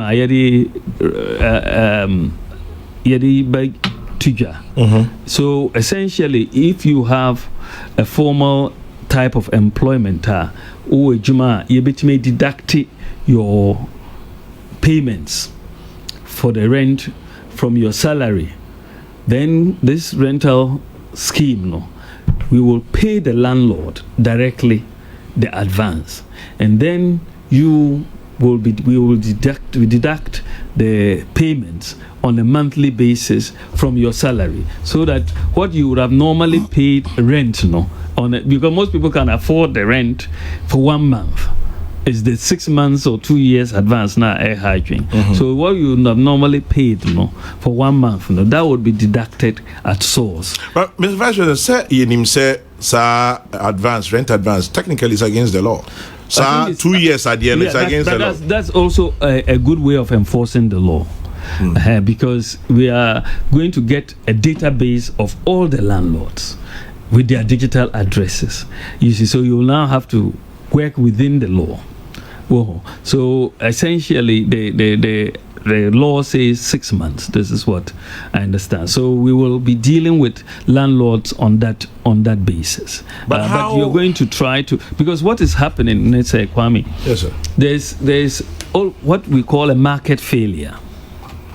The landlords are worried that this person, if you give him this room or this apartment, they are going to stop paying, and then you have a difficulty of not because of getting them out. So they then try to ask for long advance payments so that they can have some security. Meanwhile, the tenants too don't have the capital. Almost need capital, no. Tenants need capital, no. So there's a market failure. So government is coming in, and if government is paying directly to the landlords will feel in a better position. They will feel that, oh, wait there, I don't have to worry because government is committed and I'm receiving my money from government. But Excellency, the mechanics of it will be different, I'm sure. Esan say, Mr. Atia Juma, Ebia Maketia will probably determine the kind of property I'm renting. Precisely. Intino Edruha, say Bia the most decent accommodation I mean, Your fan is a 500 cedis a month. Yes, right. And now 300 cedis a month. Yeah. Market here maybe an 1,500. Into some mechanics, no. So you drew how are we going to work that out? Well, I think they will work it out, but I think that it's your income must be able to support your rental payment. Otherwise, yeah. You see what I mean? You 12,500 now, rent 2,500. So it's in. But if you are 12,500 now, 100 and now 200. So we also end up having to cut our coat according to our size. No, but this thing is being done. Even in the US, it's being done. It's not new. So the mechanics of it is not a problem. Nyamiadum will put all of that together. But it's very important. There's a big problem with rent advance and getting accommodation. So government is coming in with this scheme to help people get access to soft loans. And we'll work with the private sector on this. Soft loans to be able to rent. So instead of paying 6 months advance, you just pay monthly payments, and that will be very, very important. Vice President of the Republic of Ghana, Mahamudu Bawumia, and Nawaha Anope. Let me say, for us at Kokroko, we're also proud. It's the very first time a sitting Vice President has honored us with his presence on this show. And first running mate, say or a vice president. When can send bebre, yaka economy, yakanyama bebre, I must say, Ababi drew NPP manifesto. I copy Cape Coast. Now, many be free mobile. This issue about rent and the mechanics, student loans, and the issue of no guarantee. And most of my free Wi-Fi. How feasible is that? Oh, it's very feasible. The it has begun. The contract has been awarded. The process has begun. So where? Ministry of Education. So for senior secondary schools, there are two processes actually going on. Kwame, unim say ECG, omo fiber across the country. Yeah. I didn't know that. For the electricity wiring this almost everywhere omo meter no. Omo fiber. Nam from Asasiasi. So in the context of what we were investigating for free Wi-Fi, we found out this, and so the Ministry of Education is has engaged a contractor for the free Wi-Fi for the secondary schools. And that program is all secondary schools. All secondary schools. All. Do we have the capacity? Yes, we do. Oh yes, Nyamiadum. It's just Wi-Fi. Veep, are we just dreaming big for the purposes of dreaming big, thinking big for? And I said there's a concrete. Yes, but the point is that, as I said, if you get to the point, because we've talked to a number of potential service providers, and the Ministry of Education has chosen one of them, right? And this is not rocket science. Having Wi-Fi in a place is not rocket science. Other countries have done it. But sometimes your minds not a limited kakra. We always think that some things are impossible. You know, that's how, but these things other countries have done it. We can do it. It's not, if you can have electricity in your home, we can also have Wi-Fi in schools. There's no problem. So, I know, and then the ECG is working on about 13 tertiary institutions that to bring in the free Wi-Fi. So the ECG is working on that side. Ministry of Education is working on the secondary schools. And we will see a major, I think, change in this area next year, inshallah. Interesting. Let me look at two other areas and then slowly in housing. Yeah. You say State Housing Company is here. You say there are other projects going on. Housing area. One of the biggest complaints that it is called affordable, but it's not. Mr. Vice President. Yeah, thank you very much.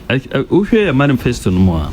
The housing sector is where we have tried to attack this thing from a three-pronged approach. Which is, first is that there are a lot of people who cannot buy homes; they can rent, and the rental assistance scheme, the rental assistance scheme, where we are giving loans for people to pay rent, is one of the ways we are dealing with that category of people. Then you also have people who really who have very low income and need housing. And what we haven't focused on, any low income housing. We keep talking about affordable housing, and that tends to be more for the middle class than for the low income. And so what we are doing in this manifesto is shifting the emphasis towards the low income. So a lot of land banks have been procured, and we want to build a lot more low-income housing, working with the Building Roads and Research Institute, BRRI. We've already talked to them about designs using local materials for the low-income houses, because that then brings down the cost. And these low-income houses can also be rented to the low-income people. Like, these are housing estates, right? As you have in other countries for low-income people, and so you can rent or have rent-to-own schemes and so on. So that's the second leg of our housing policy. Then the third leg is really to get the mortgage market working for the more of the middle class who can afford it. And so what we are doing there, we're going to ask the State Housing Corporation, for example, working with the private sector, to get a lot more active in that area. So far, they've done very well, State Housing, without any borrowing. They've done a lot of projects, and a bit more capital could see them delivering this. So we have three-pronged approach: the rental assistance scheme, the low-income housing, and the mortgage affordable housing for the middle income. And we're sure this will solve the problem? We think that it will. We will definitely on the way to solving the problem. Housing is a challenge. 1.7 million or so deficit that we are dealing with, but we have to start somewhere. But for the longest time, we know government has really recently anyway focused on low income housing, and we need to move into that area. Interesting. Creative arts. More manifesto creative arts. Yeah. Well, creative arts is a major. More promise so No, I think that creative arts is a very, very key. I think that if you look at the manifesto, we are saying that creative arts a major pillar because there's so much talent our creative arts more. So the support no koma or more, it will help us a lot. A lot of the talent is there, but having access, say, to recording studios, for example, to go and record and their music and all of other things, is a problem. It's a real problem. And so what we said is that we will work with the private sector to put in recording studios in the major places like Tamale, Kumasi, Takoradi, and Accra, where they can rent. They don't have to put up their own. They can just go and rent the space and do the music and all of that. We've also set up the Creative Arts Bill has gone through Cabinet, and it will definitely go to Parliament when Parliament comes back in October, and we hope we can see if we can pass it. I don't know, I hope so. But the Creative Arts Bill is going to create a Creative Arts Fund, right? And that will also help the creative arts. Recently, when the mid-year budget review was done, you saw that the creative arts was given, I think, close to 50 million Ghana cedis to help cushion them from the impact of COVID. So I think that we need to do this and also continue and also build theaters, like we have said, we want to build a theater in Kumasi, we want to build a theater in Tamale, we want to build a theater in Takoradi, and so on. When will it start? Because we want to build it here. Yeah. Respectfully, the manifesto, no, I don't know. The manifesto is your intention to build. So we are declaring that intent, but we are saying specifically, say, creative arts, no, we want to give it a focus. We want to consider it as a major growth pole in this economy. You can create a lot of jobs in creative arts, and we should invest in creative arts. And that is what we are saying in the manifesto. Into creative arts for Mame pressure no Mpamucho set Mwati. Airport. I believe it is one of the biggest takeaways from manifesto launch. Does Cape Coast need an airport? Argentina airport, airstrip, aerodrome, why? Yeah. But I think that the issue, I think it speaks. So the manifesto no koy no. It means that there's nothing else to talk about.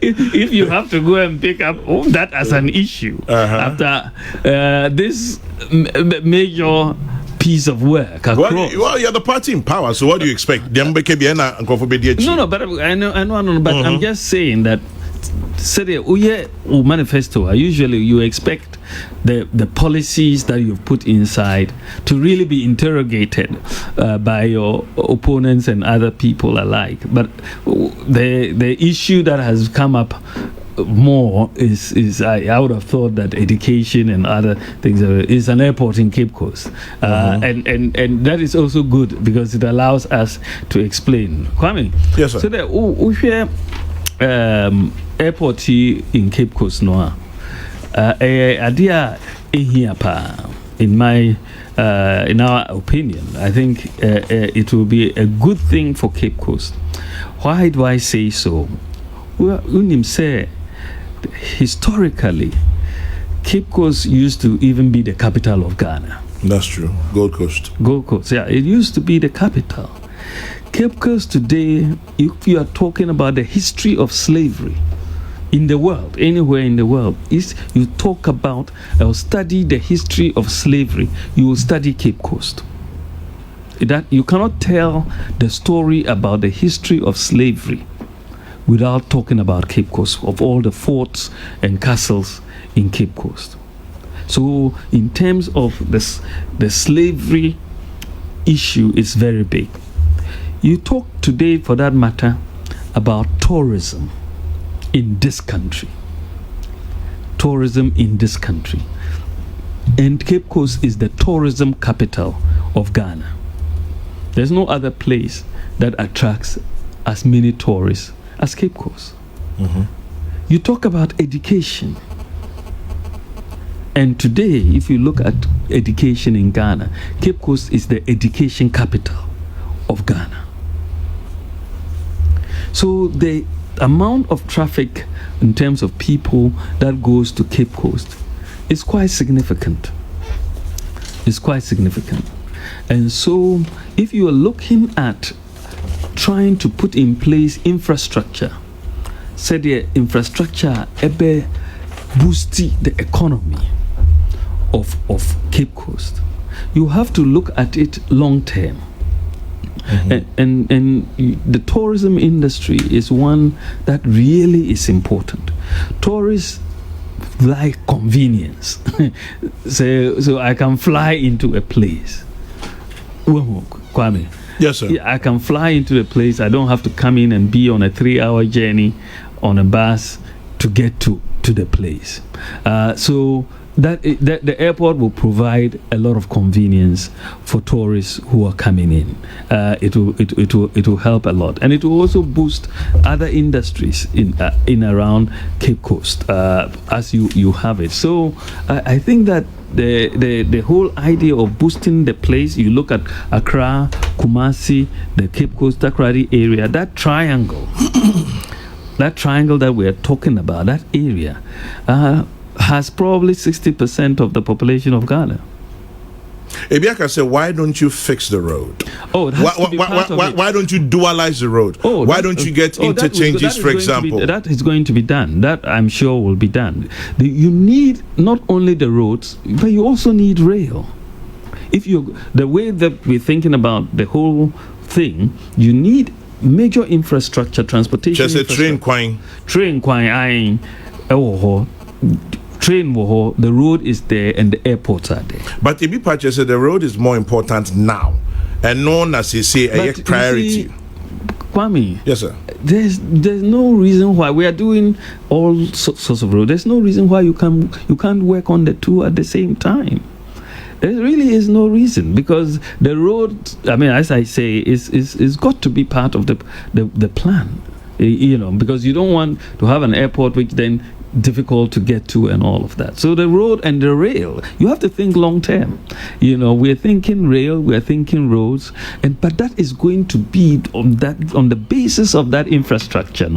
It will boost the economy of the central region, really boost it. And this is the fourth poorest region in Ghana.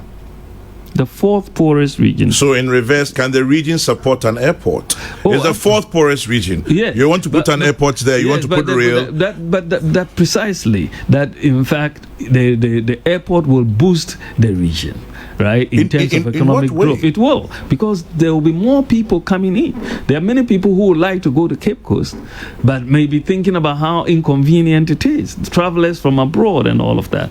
You provide the infrastructure not only for Cape Coast, but between Cape Coast and Kumasi, Cape Coast and Accra, Cape Coast and Takoradi, and all of that. Then you are boosting economic activity in the area. I did a little background check. Apparently, Cape Coast Airport has semi starting Hong Kong. It's not new. Ain't Yabetwaba and Namusimugakusi Airport. Is it a vote catching buying gimmick? Oh no, that cannot be the because case. This conversation has been going on for more than 20 years. Yes, and so I mean, as you said, so many things have been going on for more than 20 years in Ghana, but the time has come for us to put that as a key policy to undertake, a key piece of infrastructure. Of course, you're going to try to get this done on a BOT basis, if possible, so that government is not really expending a lot of money in that direction. And so it is an idea whose time has come, and I believe that the people of the central region deserve an airport. In fact, there's more of a case for an airport at Cape Coast than there was for an airport in Ho. There's more of a case for it, but I didn't see a lot of resistance to the airport in Ho as I'm seeing the airport in Cape Coast. But in terms of the tourist potential, Cape Coast is bigger. Fine, it's good that we have an airport in Ho, that's fine. But I'm just saying that the economic case is stronger in Cape Coast. Much stronger. Much stronger. Yeah.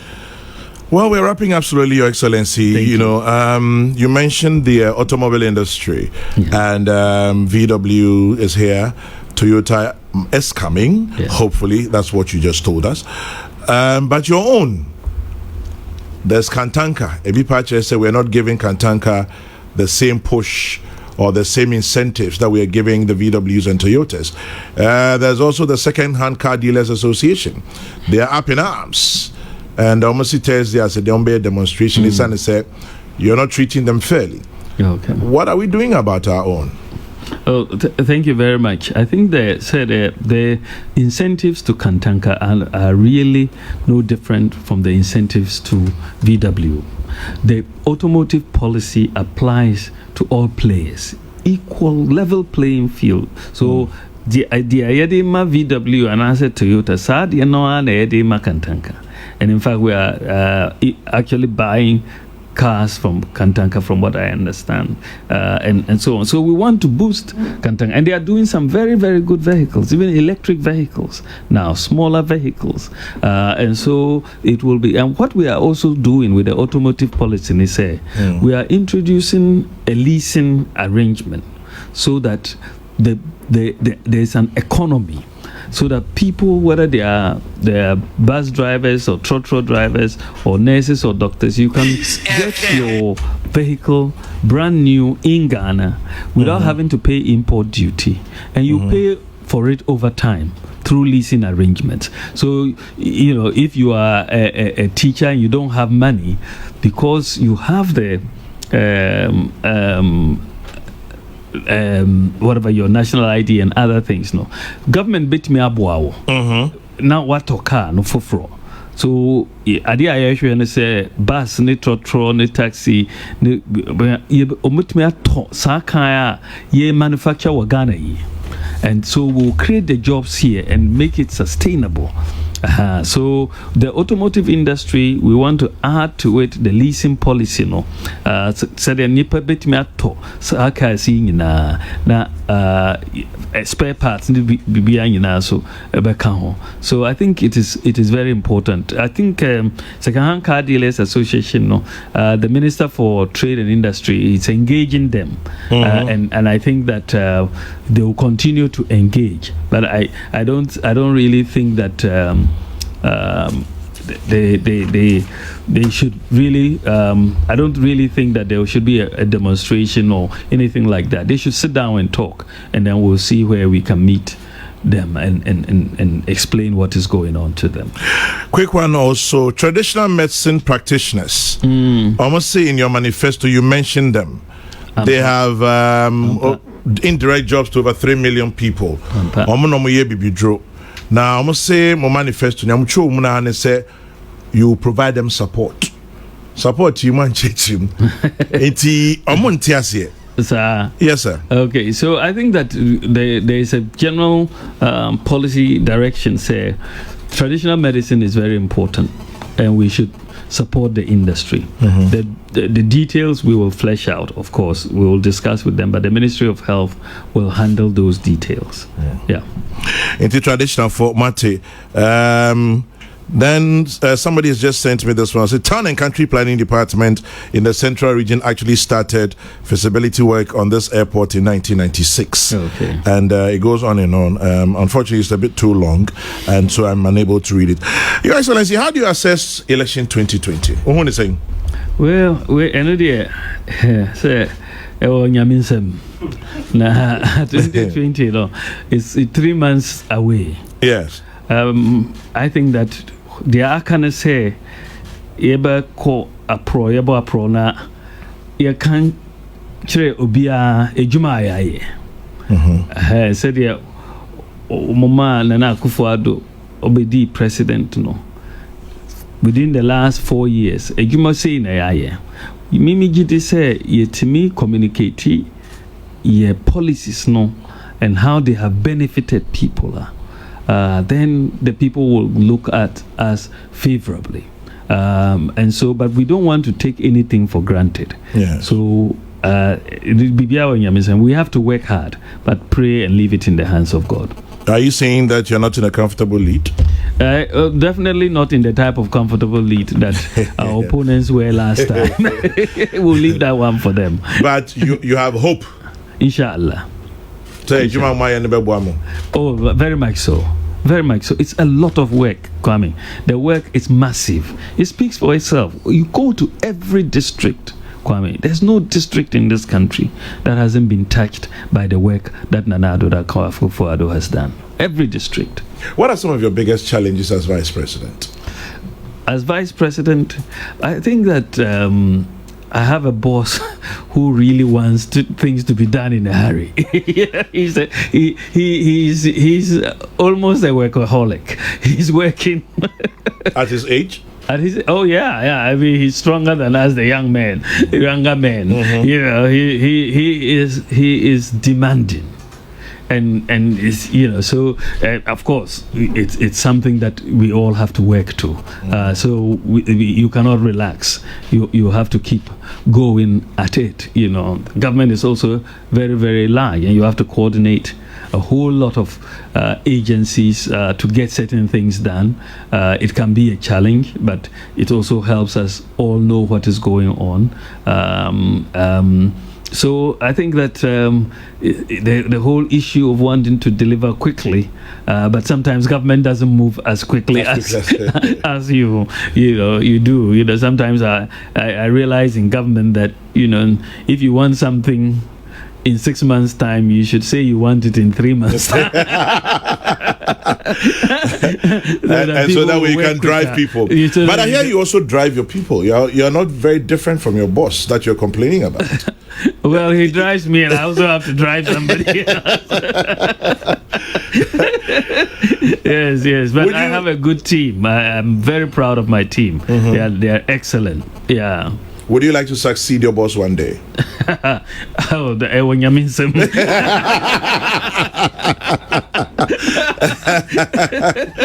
I'm very happy working for my boss. He's a great boss, and that is all I'm thinking about. But whether you succeed in one day or not. Yeah. Everything has to be God. Papa. Yeah. So you really have to just work. Do your work when He gives you the opportunity. Anything that comes afterwards, if He wants it, it will happen. If it doesn't, it wouldn't happen. Then you shouldn't be worried about that. I'm focused on my work. You sound like a content man.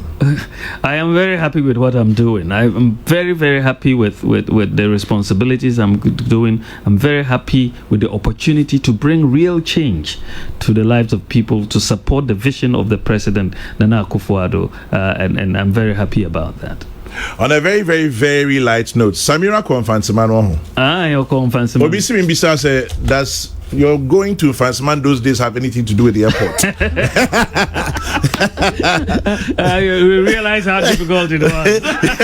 You went through a lot of hell going to see her, so Samira is part of the reason why you want an airport in Cape Coast. No, it's good. First time we've had a vice president here, and we're very grateful for your time. Okay. Okay. And you're not better as an insra. Okay. Yeah, that's an insra. Okay, Mr. Medas an insra. Have a beautiful day, Your Excellency. Thank you very much again. Thank you very much. 23 minutes past 11. Vice President Mahamudu Bawumia, our guest this morning on Kokoko right here on Peace 104.3. Into Tunkwe.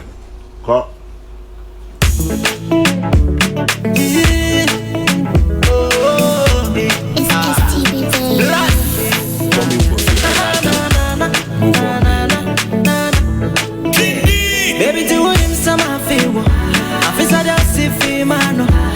Said out there, I jam in your mash, I him do stuff if I'm home. I did what they maybe I didn't know some kind of a film. Hey, you're too sexy, you're too bad, you're too naughty. Oh, I get to stop and see me to talk so much about what you're not. But you did say, oh, yeah, mommy. But you talk so much about fear. But you did send to grab your self. It's a be an oil. Georgia Mujo. So somebody cause and what come and be an oil. Georgia Mujo. So somebody be mistrust. Be an oil. Georgia Mujo. So somebody be mistrust. No, be an oil. Georgia Mujo. Extra so very good trend. But to the very innocent, pretty girls down the other class of saying, baby, we see a share and chair. But that's about excellent, very good trend. But to the very innocent, pretty girls down the other class of saying, it's a be an oil-be, Georgia Mujo. Oh, be a good on queer, and be an oil-be, Georgia Mujo. Oh, be a dipper, dear down, and be an oil-be, Georgia Mujo. Oh, be a dipper, baby, and be an oil-be, Georgia Mujo. I do love you, but I don't know you well. You may love me too, but you may have someone else.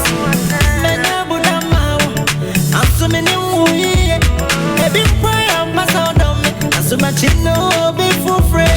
Into me name Makumachi. I connect you on time and name. Not drunk or be udonti. Be udonti, Makana can't tell me. He said, I'm my own social, not to me in the Daniel to be. Van cross the Osuro. Hear the figures of today. It's a be an oil. Oh, be a good on queer, be an oil.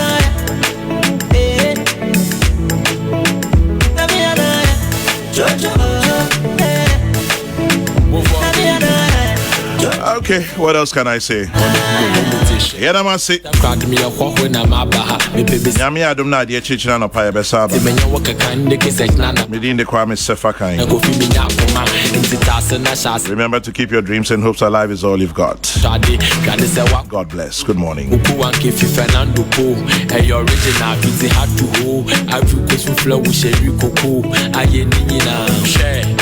FM.